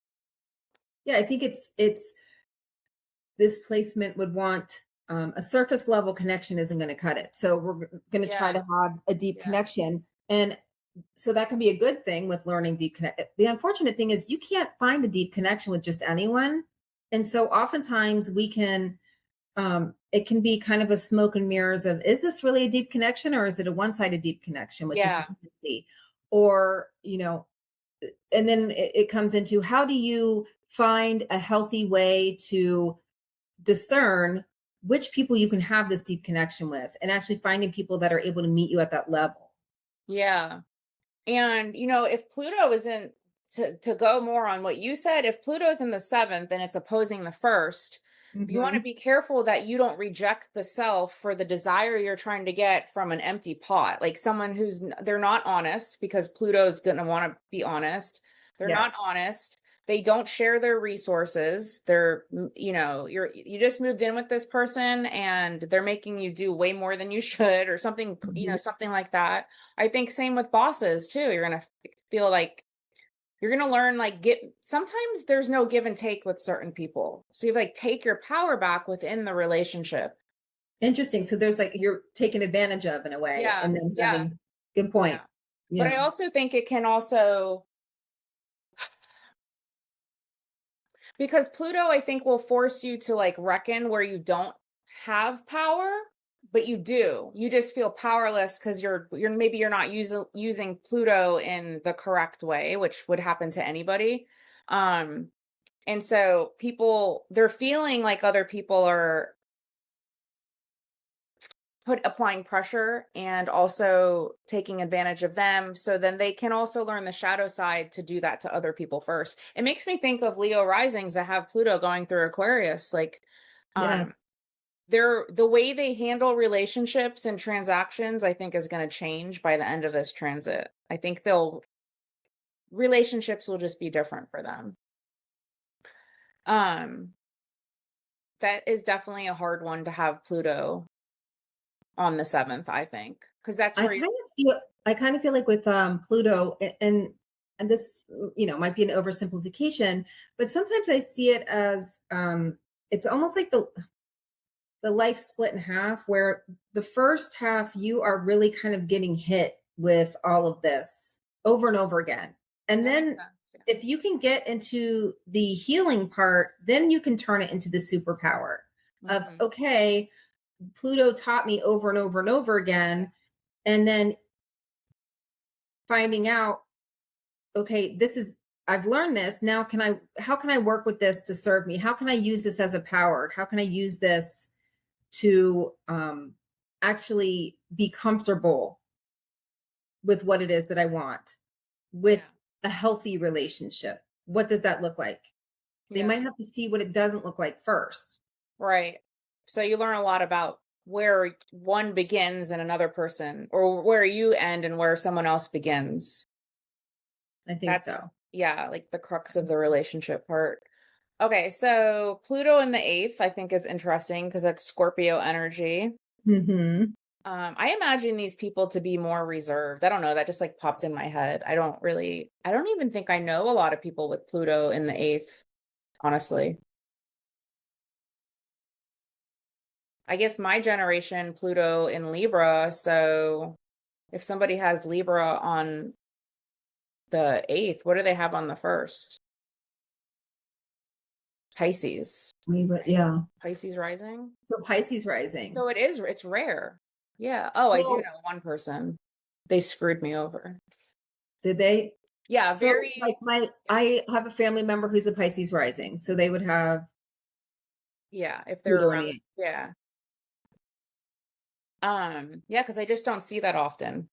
If Yeah.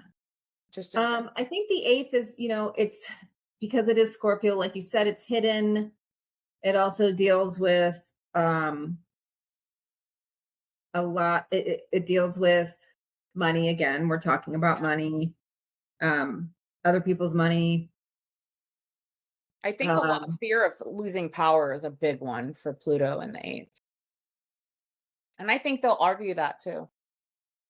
I would think so. I think that Scorpio energy is, I mean, that is a power dynamic Yeah. energy, Scorpio. So if that's its natural home and then you have Pluto in there, I think it's going to be magnified for What sure. would happen during a Pluto transit in one's eighth house? A loss of like it could this be like your partner something happening to your partner's money, like not relying on other people for I'm trying to see this like how this plays out, Pluto in the eighth over, a lifetime.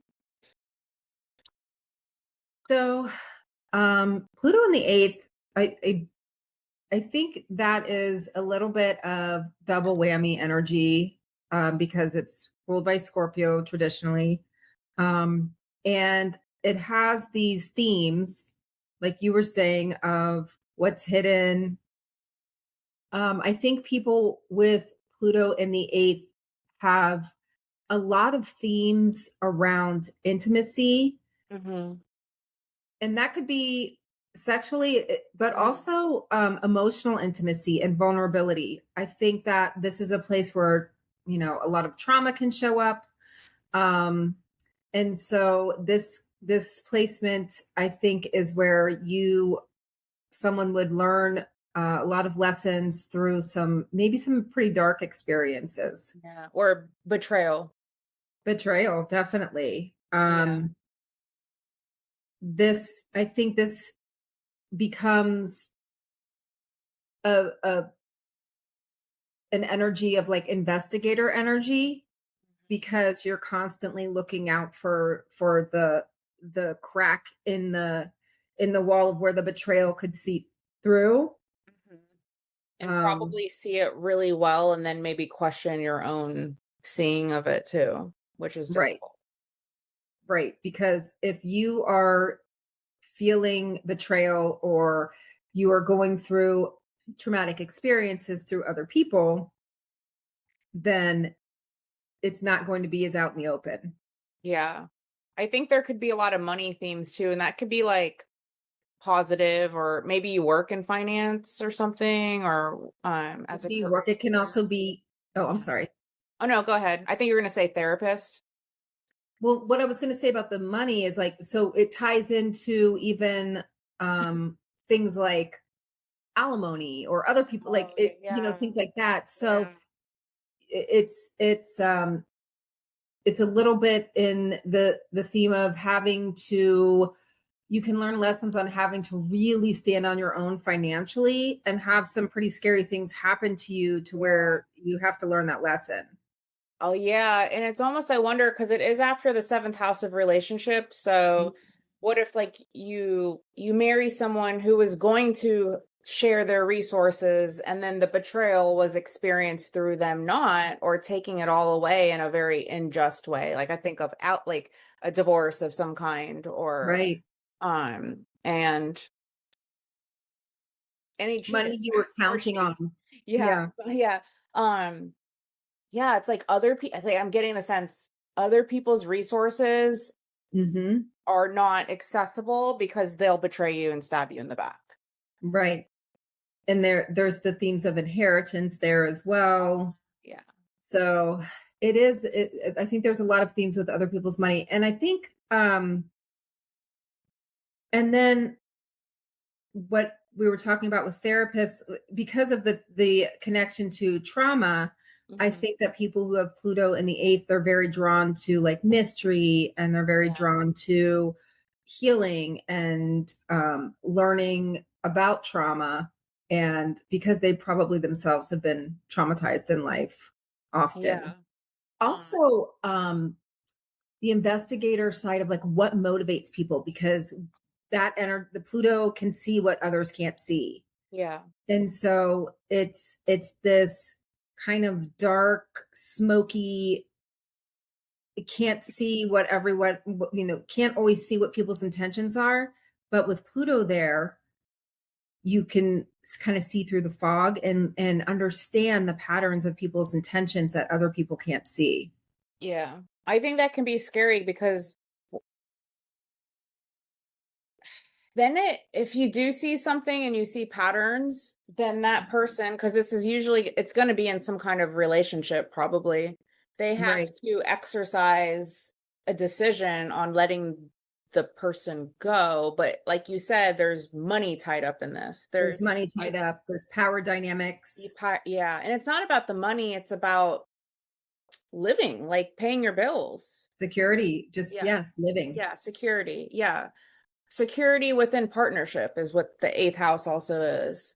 Yeah, that's a hard one. Yeah, they're probably, gosh, if you have experience and you've grown through having like Pluto in the eighth, it is something where you could carry into like doing tarot or astrology, or you could be a coach that helps other people with their finances, or um helps people going through a divorce maybe, or you just work in loans. I don't know. It could just be, it doesn't have to be like super traumatic, but um Yeah.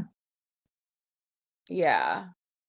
And Uh definitely just learn, like, I feel like being able to access that part of yourself where you would maybe do something like tarot or astrology or therapy, that the areas of life that are not so straightforward, because you have access to that.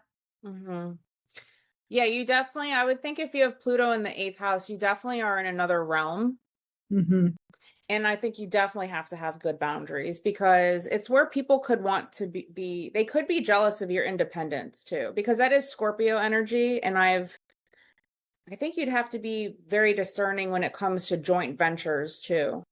Like, you're That making is a money great with point. somebody. Yeah, you're making money with somebody and collaborating. And it's like you're working with somebody who's a colleague maybe, and you're in the same field, but you're going to do a joint venture. And I wouldn't be surprised if the storyline was they screwed you in some money. Right. Yeah. Right. Or your reputation.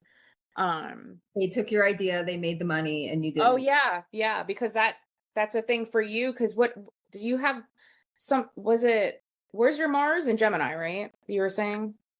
I have a Gemini Mars in the Yeah. eighth. Yes. Yeah, because you Yes. had that viral post, and then somebody literally took the exact same words and the same music, Yes. An and app. that was a business. It was a business. That's Yes. insane. Yes, they took it. Yeah. Like, I And know then everything's a free for all on the internet, right. but it's more about like you couldn't think of your own thing. So I guess it's just a thing that people do as part of like the algorithm. Find what's working, literally, and I copy it. mean, right. And I get it. But this was not a trend. This was not, so it's funny. It's just, and I think, just having people want to siphon off you. Yeah, because it is joint assets. And Mhm. um I also see the eighth house as someone's biggest fear. It can be part of their Achilles heel, like whatever the zodiac is, like Virgo risings. Okay. Virgo risings can come across as very controlling and timid. I think they're really sweet people. I actually have, I find myself surrounded by those people with clients and friends.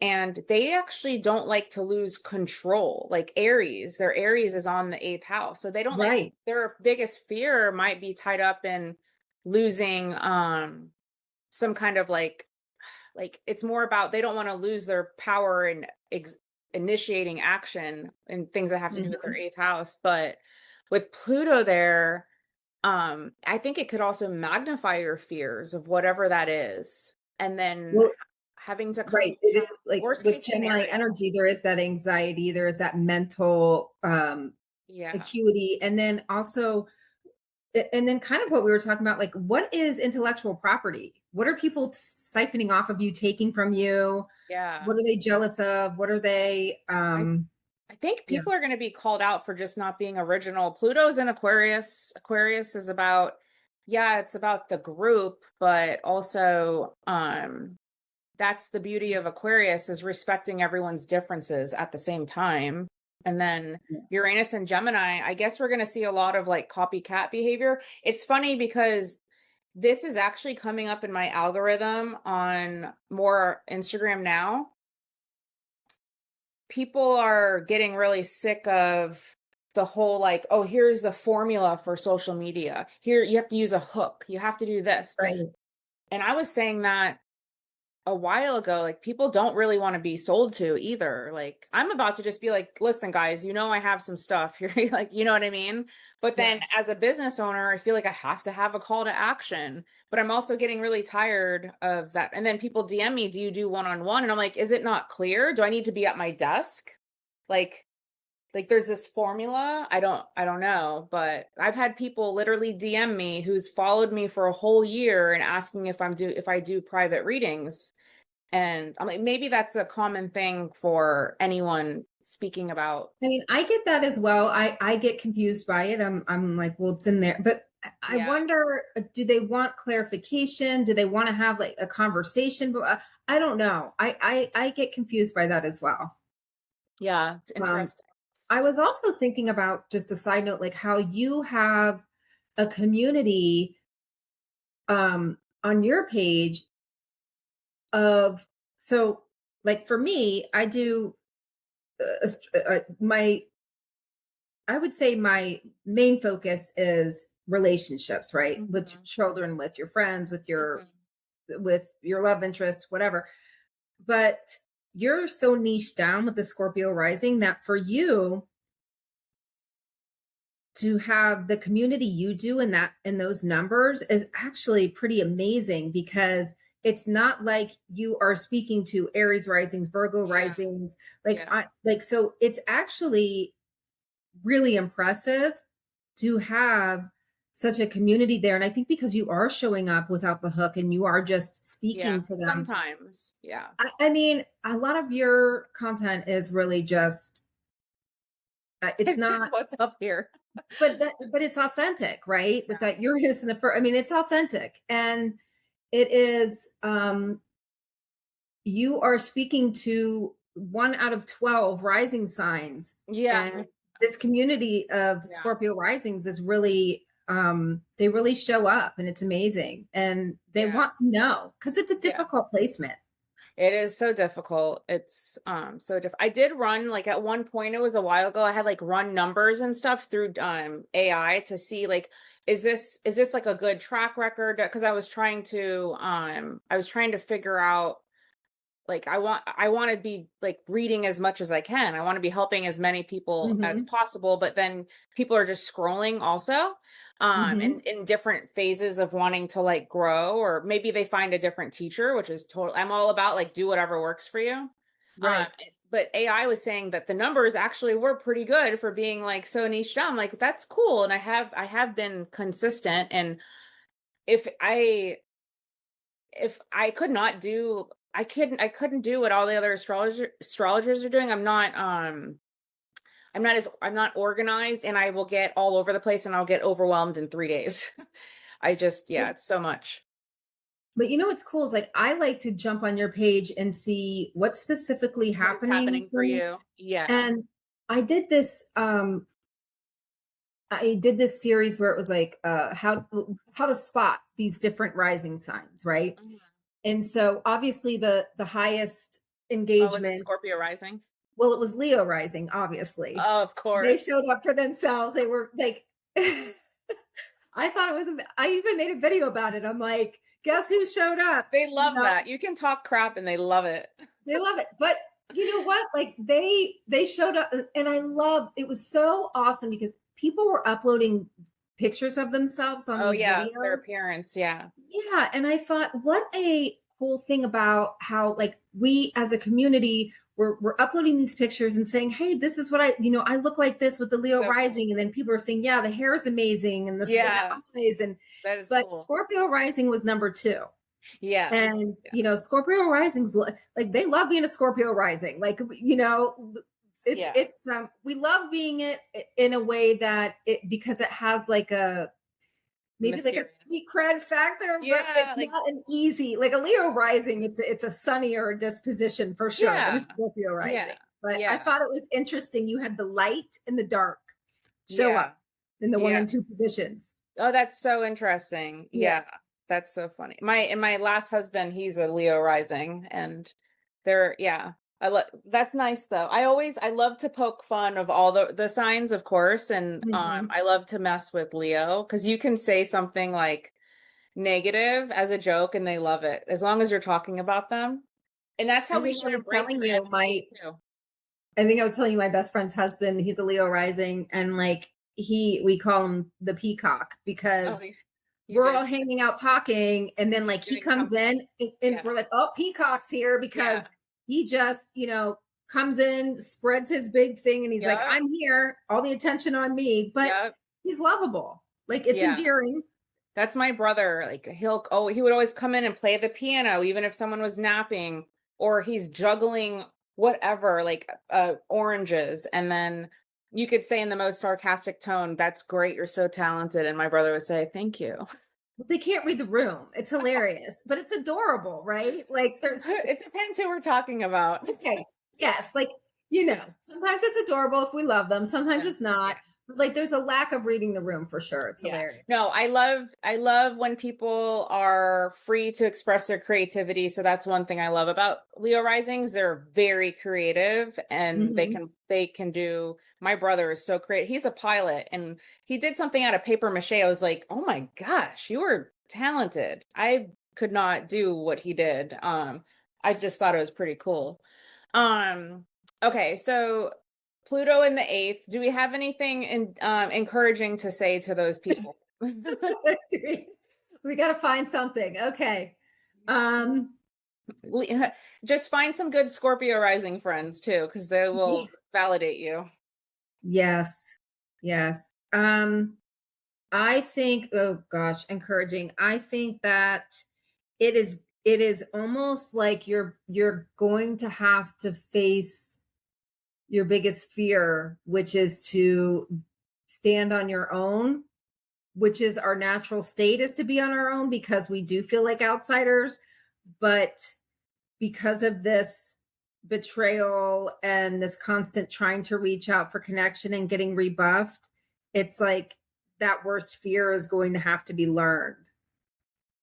It's almost like finding comfort in the journey of the self. And it's the irony is it's through other people, Right.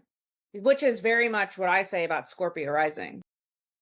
Like we have to learn to trust and not be an asshole or too off guard, but also be powerful enough to say no or like walk away. It's really difficult because we will sink our claws into something or a relationship because we don't want to lose the relationship. And we truly maybe love them, but there's abuse, there can be abuse there, like the eighth house could be the sexual abuse or the mental abuse, Yeah.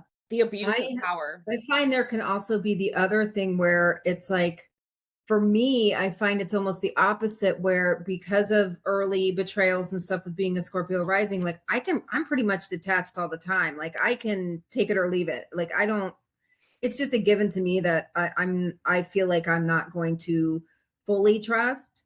Yeah, that It's that's and so so I feel like relatable. I'm still learning. Like I'm not at the end where I can totally look back and be like, I've solved it all and I've Yeah. learned this. For me, I'm learning Yeah. what safe feels like and what healthy relationship feels like, but it's still that sense of at the end of the day, can I and maybe I don't know, maybe it could be my Sagittarius Venus, but like I don't know. I can pull the ripcord and be like, I want freedom. I'm out. This is too like you're showing me the slightest bit of Yeah. And you have something that might Uranus in have the to first persist in. house. too. Yeah. Yeah.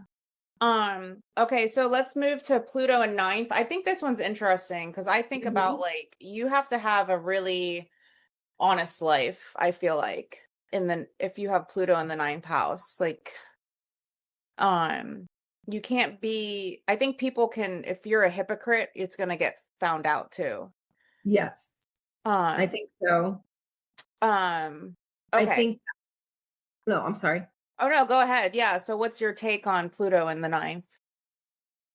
Well, I think with Pluto in the ninth, I think that we see a lot of maybe you are raised with a belief system or a structure that is placed on you.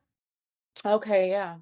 And so you might be able to see the truth, but I don't know if you even do at first. I think you are often handed something, and it could be educational, religious, political, just general ideas of how people should operate in the world, anything, just a family, um, the way your family views things. Mm, And makes sense. then you, as you evolve, you learn that there are other ways of thinking, Yeah, that makes so much sense. Yeah. and that and then that can come through education, travel, talking to other people. I often think, like, I know this ninth house with travel, but travel is also in the mind. Yeah, definitely. So Or just it's it's just also just learning. talking to other people and Yeah. getting other points of view. But I think these people aren't allowed to have their own beliefs, oftentimes in the beginning, and Yeah, that makes so sense. they have to learn that they can have their own beliefs. Yeah. And it's almost like a butterfly situation where they start out in one way and then they kind of bloom into their own person Yeah. Because of their belief system. because of their beliefs. I mean, Yeah. that's the engine running our life, is our Yeah. belief system. True. That makes sense because like Pluto is opposing in early childhood that third house. So it's like I could see you, that person wanting to explore, asking a lot of questions, wanting to get to like the truth of someone else's belief system. So like somebody in a religious private school, I could Mhm. see if they had Pluto in the ninth, they really go through a transformation based around like it all started from there when they couldn't Right. question anything. And I wonder if like issues would come up with siblings just because like as you're growing up and you're in school, early childhood, and you're learning and you're little, and that Pluto is just like casting the shadow from the ninth house.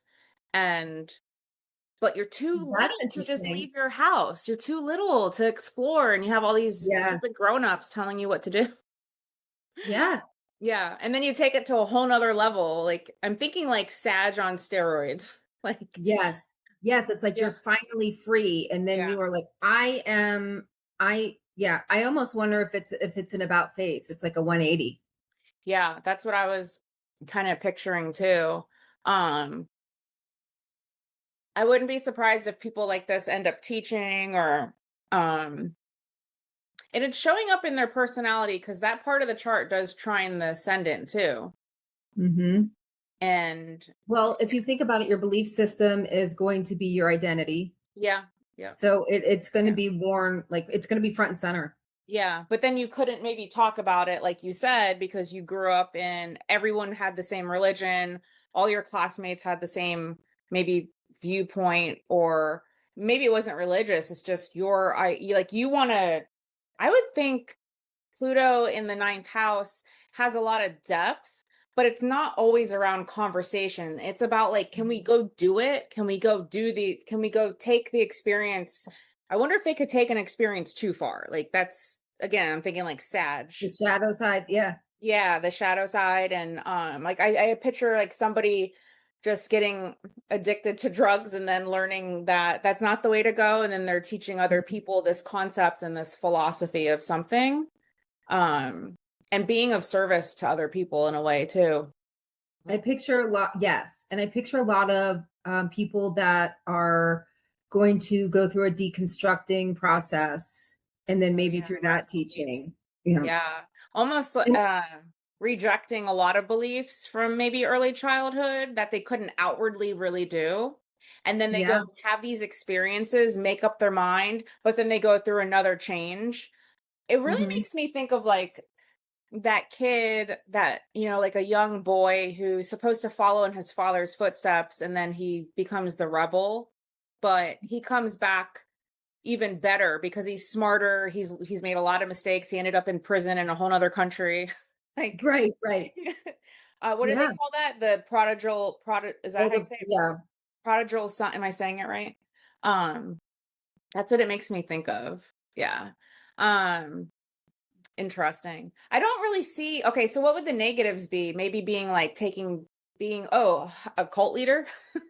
Yeah. So I think the negatives are being because you don't actually maybe have insight to other beliefs. Your personality is that belief system that's handed to you. So you are an active participant in being maybe judgmental of other people, Yeah. or representing a certain way that you don't align with later. And maybe try to hide that. And it becomes like amplified, like an itch you can't get because of early childhood. Like you weren't allowed. I have Mars in the ninth house in Placidus. So a lot of people, astrologers will say that's dogmatic energy. And I believe that. Like I've done that. Yeah. I've been that person. And um Uranus is in my first house, but it didn't really I didn't really become not dogmatic until much later in life. So I can, really relate to that. So I think the dark side is almost like that cult leader who is trying to control everyone through their belief system. And that could be super dark. And that's why I was saying Pluto in the ninth house makes me think you better have your I's dotted and your T's crossed. Like you better be following the rules if, Hmm. you're going to be laying down the law and your philosophy for other people, because when you're a teacher of any kind, people are going to scrutinize you even more. So Definitely. if you're teaching about human behavior and how to behave and how to treat other people and the meaning of life, I would think if you're not showing that, people are going to, you'll expose yourself by your own Well, and rules. it almost like like I was just thinking of an example, like maybe someone who grows up in a household where there's a certain type of um, parenting style that is extremely authoritarian, and Oh then yeah. they grow up to Yeah. totally reject that, become like maybe a gentle parenting expert, and then Teach. teach that. Like Yeah. it's almost like what I learned from The being experience. young is now what is teaching me to be different. Yeah, that makes sense. I have Making Saturn sense. and my moon there in the ninth house. Oh, you have Saturn there? I have Saturn. Do you take your belief system very seriously, like in a protective way? Because it's also in Cancer then? Yes. So you It's in take Cancer. your family seriously and like your memories seriously? Like there's something going on with. I do. I think I yeah, I think that's actually a whole nother episode of like the Saturn in conjunct moon. Oh yeah, well that's hard. Saturn You know? aspecting the moon is hard. Yeah. So I I have that. think, Yeah. I think that one thing I can say is there's just a huge theme of delay across the board. Yeah. And now you have to grow up and figure it out and pull in whatever you needed for yourself. Yeah. Yeah. And then like you said, maybe even an over like a search for wanting to be free to a large degree because there was that restriction. Yeah. I get Yeah. that. So Oh, maybe similar to Pluto. yeah. Or even getting free of the concepts that are here, and to undo it, you have to go experience something else to like undo this shit up here that is Yeah. made in early childhood, that like the first houses. Yeah. I think of like also like the people who like, oh, I was watching, have you seen White Lotus? Yes. Where she like the rich family and then she goes to Bali to like find Mhm. herself, like, you know. Yeah. Yeah, her family made they took a concept of what was priority, and it just didn't Mhm. fit for her, and so she doesn't even know that that way of life is going to work, but she's got to try something extreme because that's where you start. Yeah. It's like, and that's how I see the third and the ninth house. Like the third house, you're home, you're not leaving your immediate environment, you're never going to leave your family, your siblings, you got to take care of everyone. um it's all based on facts, like, have to. And then, yeah, the ninth house in Sagittarius was the hardest for me to figure out. And I think it's because my North Node is there, like in Placidus anyway. Interesting. Yeah. So Okay. it made sense that it was hard I really could, it's like I learned about Sagittarius archetype and energy after I Mhm. even knew what aspects were. Like that's like how slow it was for me up here, to figure it out. And it was another astrologer who was teaching about Sag. Is He has the bulls, he has the what do you call this, The Archer. yeah, the bow The and Oracle. arrow, and Mhm. he's trying to get the bullseye, and he misses the mark over and over again. So because he misses the mark, he starts to understand himself more. So it made me understand like Sag and how they need a lot of forgiveness too, because they love to mess a good thing up. You know, Yeah. and they are so blunt. Yeah. And they're always confused. Like they'll say something and then be so confused as to why anyone's Yeah. offended. And that, yeah, Yeah. so it's a Sagittarius is, I find that it's a very, I think it's a very interesting energy to study. It's not as straightforward. There's a lot of nuance. It's all over, but it's for a Yeah. reason. It's Yeah. literally for a reason. So, and then it's interesting because 2 summers ago, after I sold the house and we like actually were on this path of like divorcing, I Hmm. was surrounded by Sagittariuses. And I think And it was isn't to it so remind me. interesting Yeah. how when these energies come in your life, it's like because you need that. Yeah, I think it was me trying to like wake up my second house. Interesting. Yeah, so I thought that was pretty. And then my boyfriend's a Sag rising, Sag moon. So, He's a Sag. I'm like, so I feel like I'm such a hater because I want to be a Sag rising. I'm at the oh really? 29th degree of Scorpio. So I'm Oh, like, come on, like just a little bit more. I could have been a Sag rising. yeah, But like I and feel, completed the journey, the dark journey. yeah, Yeah. yeah. Be done now. Yeah. With the journey. But yeah, I feel like Sag risings, along with Leo risings, I just feel like there's just a little halo effect that happens on their life in general. Yeah, I think Sag risings th- are blessed. I heard this other astrologer during a live. It was so funny and I could never put it into words, and he hit the nail on the head. They are such a blessed ascendant sign. They do. They get like they get blessings, and but they could have like a lot of money, like they have the career, they're fine. Maybe they're not like super wealthy, but they really are fine more than the average person. And then something like they could lose a pet, or they like, and everyone loses a pet though, that's the point. And then Right, they want to tell like strangers how they lost their pet, and it's like the worst thing that happened in their life, and it right. is sad. I'm not minimizing it. It's just the way that a Sag will use this little thing, and my boyfriend does that. And we've had a lot of loss this year. His mother, a dog, and he was telling strangers about the animal. And me, I'm more reserved with who I share my hurt feelings with, so it wasn't about not having empathy for him. I was like, why are you telling the server who obviously wants to walk away from the table that our Yeah. animal passed away? And I was like, could you stop trying to get sympathy from strangers? Like, you know It's what I new to mean? them, maybe, you know. Yeah. So it's very, very interesting. So I do Well, have a it's lot. funny too. Oh, sorry. No, I was just going to say I have a lot more respect for Sag because I've been around it so much and I get it. And they do have a lot of depth. They have Scorpio on the 12th house. They Yeah. just don't stay there. They're optimistic. It's time to get out of the grave and go do something. Well, they're optimistic also because they're blessed. I mean, there is Yeah. something to Then be there's that. optimistic about, Yeah. you know. Yeah. Um, but yeah, the optimism is Unparalleled. it really is. I was just thinking when you said that about your divorce, I actually had three Sagittarius risings come into my life right Oh, wow. after. Wow. at the same time, um, We have parallel lives for the last I couple know we years. really do. Yeah. So that I need to think about that because I hadn't Yeah. thought about that until you said that. I'll tell But you more privately. okay. Yeah, same. Same. Um, Um, it's funny. yeah, Oh, in Scorpio risings, we don't get there's no sympathy. So like we're confused yeah, why someone's like and they will get this. They're like, "Oh, I'm so sorry for your dog." Like we will literally have like we could have our own leg cut off. Nobody's coming. that's so funny. Yeah. Yeah. So I think it's a common thing that maybe Sag rises they get.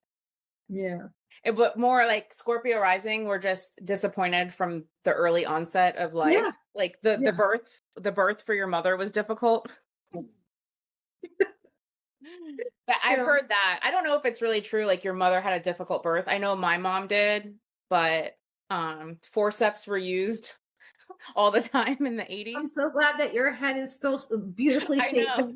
That's Thanks. Yeah. you're not all right. Yeah. Yeah. So funny. Um okay, so did we say anything encouraging for Pluto in the ninth? I'm going to say like make sure you're not being extra indulgent to find out the answers. Like I don't know if that was very positive, but I think knowing that you're an you have the power to be an example, I think too. Like it's because it is teacher energy in the ninth house.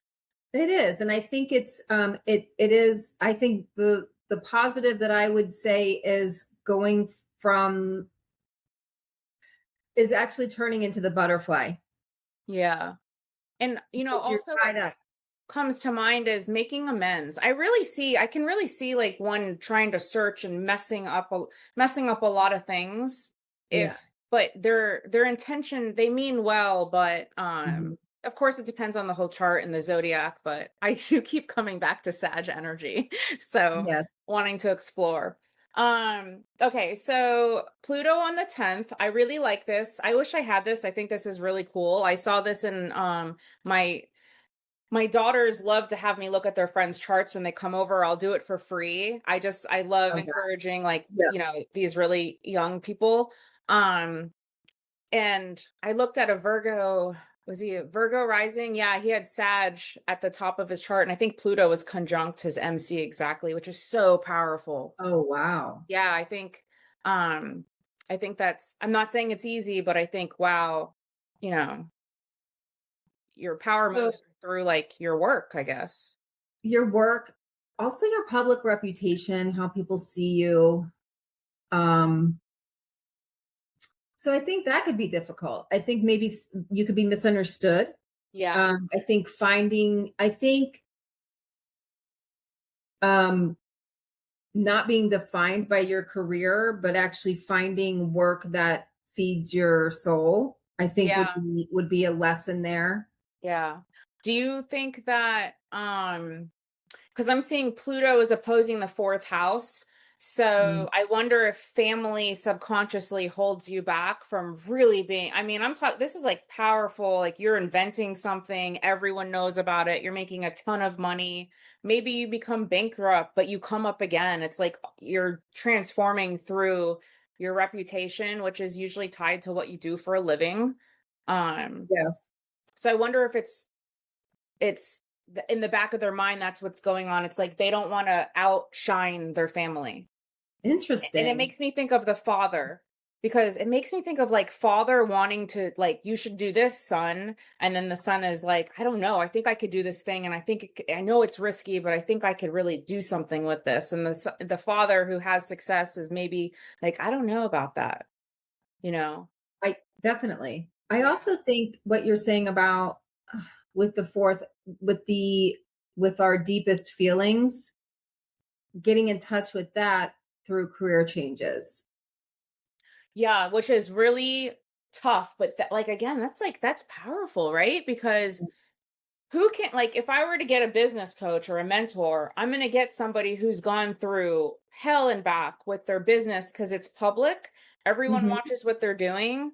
It's scary, but yet they've learned so much. It's good, it's like similar to Pluto and Capricorn. They really understand hard, intense work. And if I think if you're using patience and you have a structure, you could be so powerful and purposeful, because the 10th house is your soul's like earthly job, you know. Right.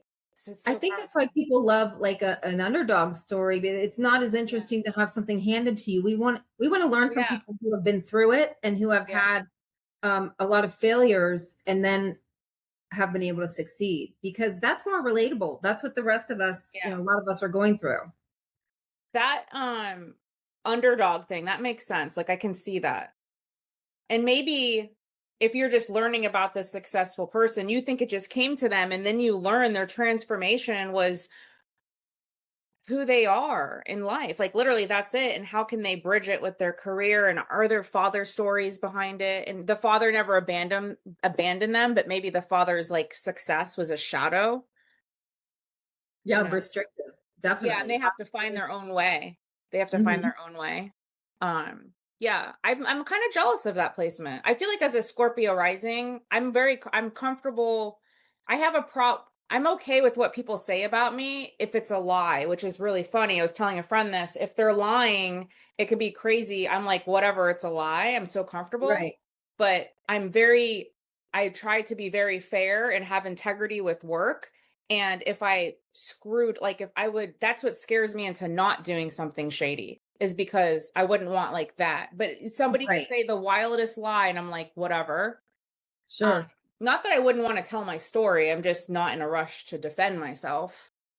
Yep. So that Pluto in the 10th house just doesn't scare me, is what I'm saying. I wouldn't But mind I it. think that makes sense. I think as we're going through these, I think Pluto in the 10th seems to be The one of the more best. ideal placements. Yeah.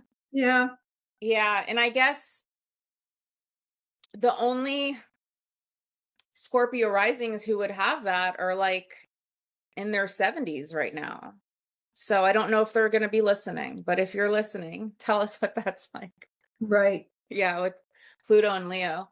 Okay, well, I mean, I feel like we said so many good things about the 10th house. Do we have to like give any encouragement to, Yeah, I mean, like, we with could say family? some bad things to even it out. I mean, Okay, yeah. I Um, think, I think eh, maybe not being valued for what you do at work, oh, good point. Or thinking that you're onto something and then having your career fall apart. I mean, these are deaths. true, These true. are ego deaths. These are things Yeah. that are hard It's to an go ego through. death.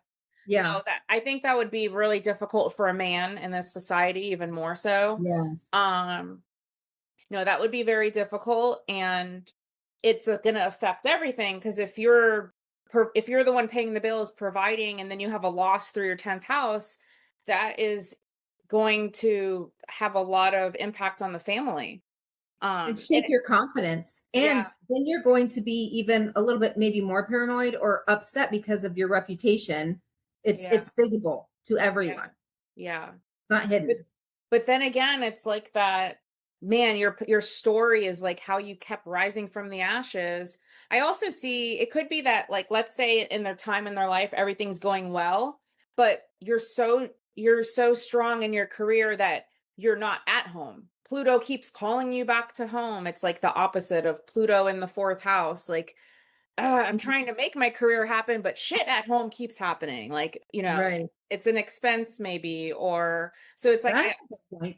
yeah, like I could almost see like that would be kind of lonely um for that person with Pluto at the top of the chart if they have a family. And I'm thinking Mhm. of a man, but obviously for a woman too, like it's just, and that's where her power is, and I would hate to deny anyone to like deny their Pluto in the 10th house. You're not, Right. yeah.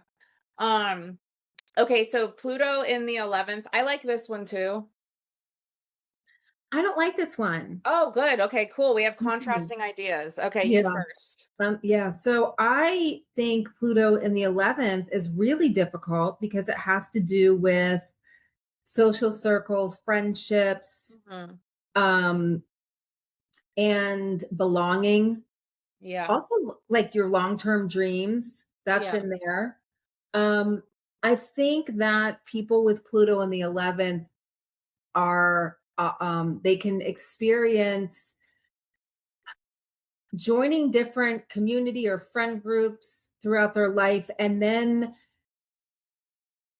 having a betrayal happen and then it kind of blows up. and then everyone's looking at them like, so they can so they can keep the group intact. You're just collateral damage. You have to grow through that. So I think that can be difficult. I think you're also a catalyst for change in that position.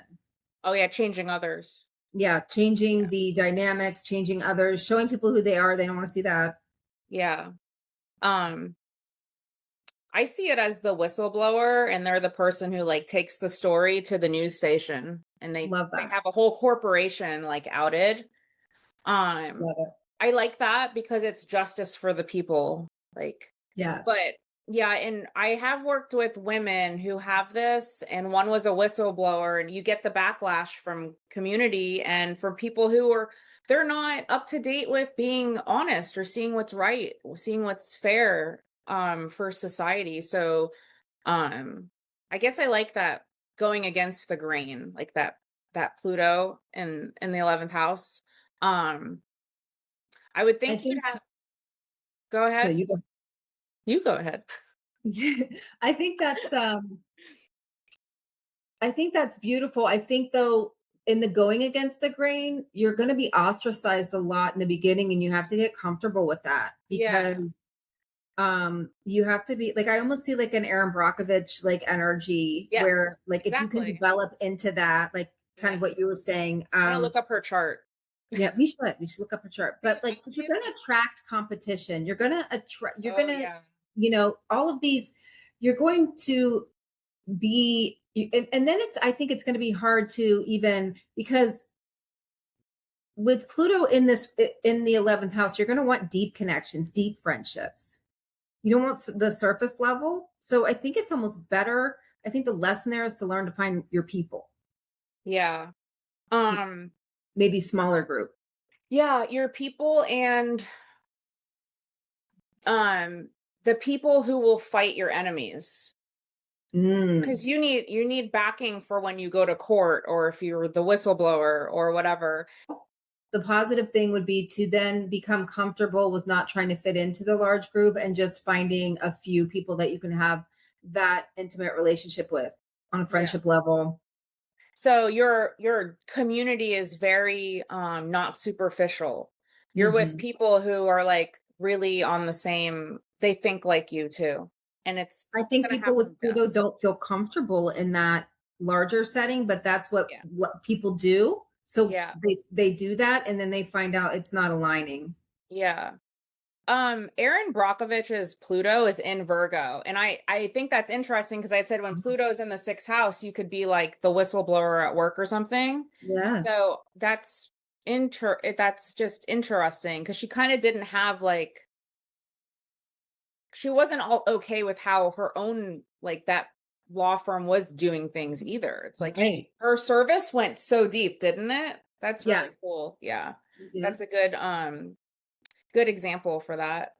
Um I think we need to give advice to somebody who has Pluto in the 11th because I see the silver lining in things, like that's how I'm wired, but they need some like you need the support for sure. And you need that in your community and you may be called to make your own community. Like that's 11th house service is like forming your group and feeding them maybe. I think that's great. I think that's a good idea. Yeah. Is that Well, it? That's the one.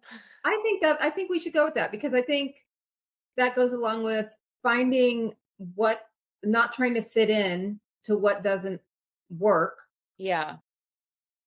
and really just finding your purpose or your people. Yeah.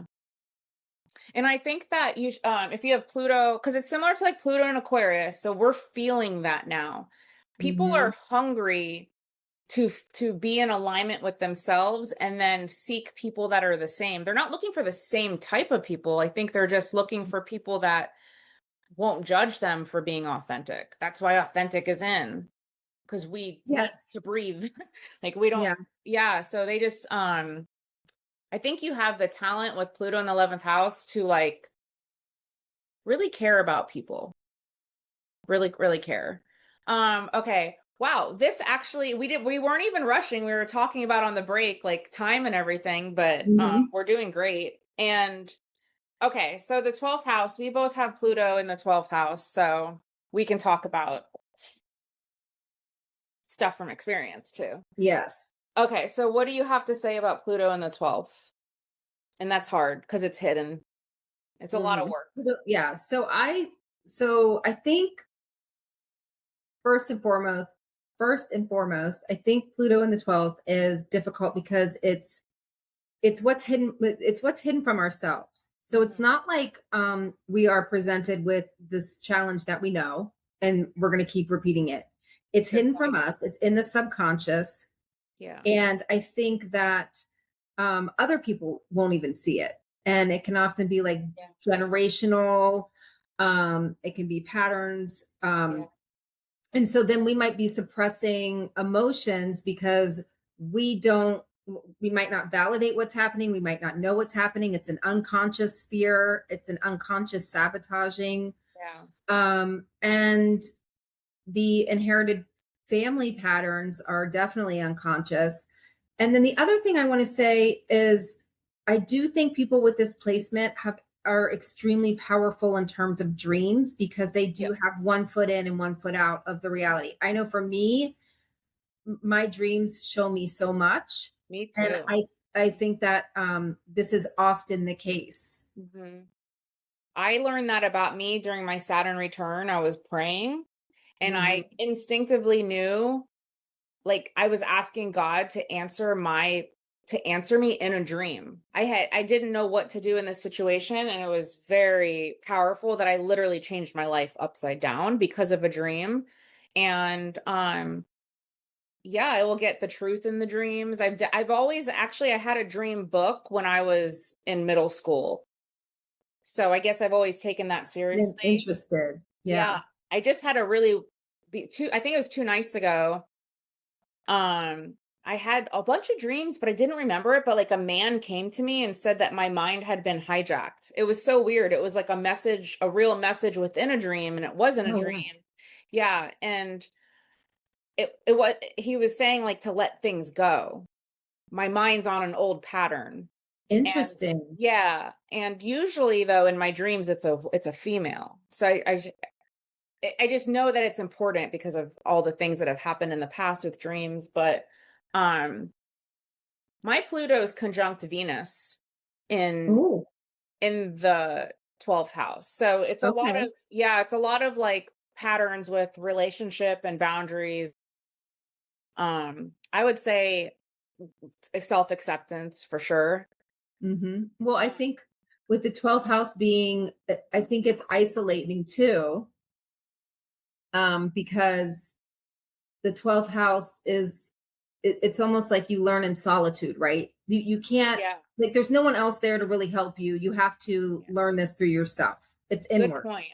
Good point. So for people in the 12th, you regenerate and you evolve with being still. I know, like, because I want to Mm, be careful. Like, I try not to say like isolate, but it's true. You have to be alone and you have to be still. Like when I have mm, the human design app on my phone, mhm. and it's very clear about me.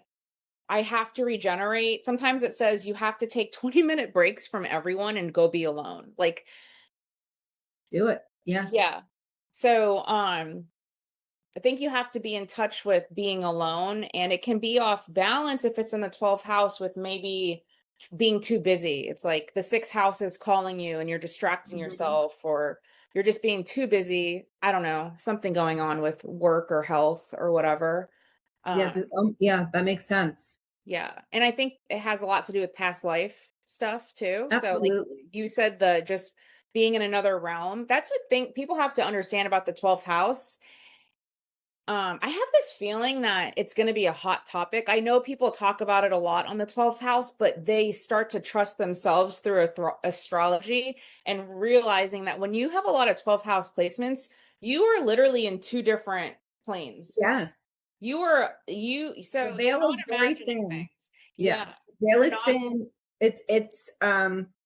And I think that what you're saying about past lives and karma, and um I know in my dreams I have experienced seeing past lives, or I'm living in a past life or in a future life. or I've had a lot of premonitions. Yeah. A I lot of have premonitions. I haven't got a lot of premonitions. I've had premonitions of death maybe like a few times, so it doesn't happen often. The first time I thought it was a coincidence. The second time I thought it was a coincidence. The third time it was like literally I got a premonition, like it was audible, like, and I thought I was going insane because I didn't know it was going to happen, and then it happened that Yeah. day to somebody, or it happened later that week, but the accident happened that day.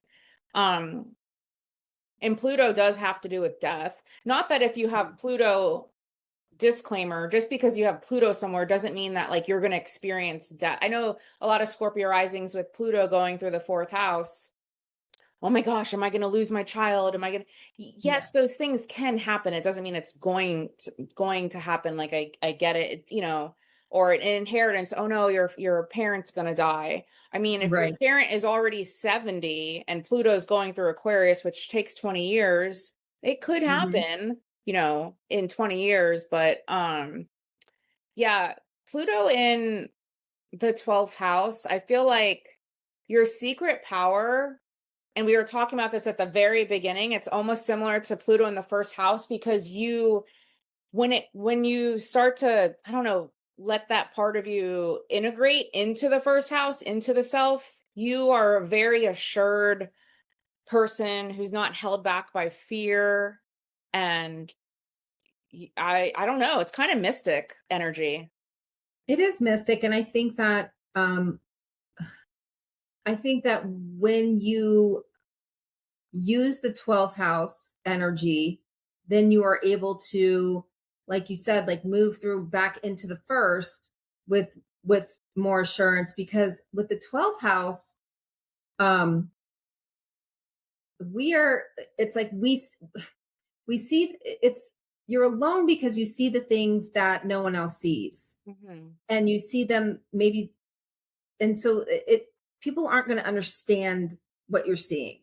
You Yeah. can't talk about it, but if you can learn to trust that what you're receiving is an actual truth, or a message, then I do feel like that can help you Yeah. with your identity into the first. Yeah. Um, and I think because it is like it's a water house and it is Mhm. intuitive and it's mysterious. I feel like, well, the more you ignore it, the more mysterious it's going to be. So you have to like be curious and you have to be willing. But then I feel like I have to remind people to allow yourself to go into your eighth house because that's trining the 12th house. It wants to support it. And then the Mhm. fourth house wants to support it. So being you have access to your body 24 hours a day. But if we're sitting there rejecting it and the feelings that are trying to come through, that makes it even harder to go to the 12th house. Like moon in the 12th house, these people don't want to deal with their emotions. Like, and then Mhm. they will nurture everyone till like they will be the martyr. They just Right. nurture other people because they don't want to deal with the emotions because of the depth of it. Um, One thing too that I think is interesting, makes me think of just based on experience. If because it's weird, the 12th house, it's isolating, it's alone, but it does have to do with like global sales, stuff like global. So it's interesting because there's a huge network of people conversating on social media about a lot of deep things. So I think if you can be willing to bring the 12th house thoughts through and like you're sharing whatever you're doing, it's like you're creating art or like your ideas and you're sharing it with other people out there, I think that's where you will be validated. I just don't think it's in the immediate environment. Yes, I think that's such a great point, because now we have connection to other people who are willing to talk about it. It's becoming more accepted. I think 20 years ago, it would be harder to trust your intuition or to Yeah. really listen to your People subconscious think if you're no, crazy. yeah, no one's talking about it because it's, Yeah. it's hidden. Yeah. Yeah. Or science, it's like science knows about it, but then the science world is they don't leak that information. Right. Yeah. Right. We're Right. on to you, science world. With these transits, you can't run from it. That's Um, what's great, is seeing it all come out. yeah. Um, and the other thing I want to say, because I think we've talked a lot about like who you are when you grow up, when you have Pluto there. The 12th Mhm. house, you could be powerful, like having established businesses with overseas. Like I've never tried to do anything like that, but Mm. um, because I learned from another astrologer that like well you can google this too, but it rules rice, the selling of rice, because rice is so global. It's a staple. And then like when I think of rice, I think of like being poor too. Like it's one of the cheapest foods that you can eat. So like if you can share, I know, weird analogy, but what goes on behind the scenes has a lot more to offer than one would think once you sift through it and then share it with the collective. I think the 12th house is so fascinating, and I think it's because it is the unconscious. It's something that consciously we're trying to understand and wrap our heads around, and it's this elusive thing that kind of keeps. It's like you think you have your finger on it, and then it moves a little. Yeah. So it is fascinating. I actually have to. I think it's 1:20. Yeah, 1:20. What time? I've asked you a million times what time you So have. I actually I needed to Are leave we at good on 1:15. timing? Yeah, Leave now? I have to leave now. Yeah. Oh, we wrapped it up. Okay. Yeah. Wow. That's awesome. Thank you so much. You're Thank awesome. you. Thank you. I had so much fun, Yeah, we're gonna do and it again. yeah, and yeah, thank you so much. I love being on your podcast. Thank you. Thank you so much for tuning in to episode 2 of the Scorpio Rising radio podcast. A huge thank you to Christina for sharing insights on Pluto and just going through all of the houses. That was a long one. So don't forget to drop a comment, leave a review, letting us know where your Pluto is placed. I will respond. And just let me know how the episode resonated with you. Once again, I absolutely would love to do a deep dive and a series on this, but I really do like when people ask questions that are in depth. So, again, what do you have in your chart that is aspecting Pluto? Now, if you want to hang out with me and other Scorpio risings only, we go live every Monday in my inner circle. It's a private community. You get half off the readings and access to exclusively made for Scorpio rising guides only. So hit the link below if you want to check that out. But until next time, I'm your host, Linawa, aka the Astrology Mom. Stay curious, keep transforming, and I'll catch you on the next episode.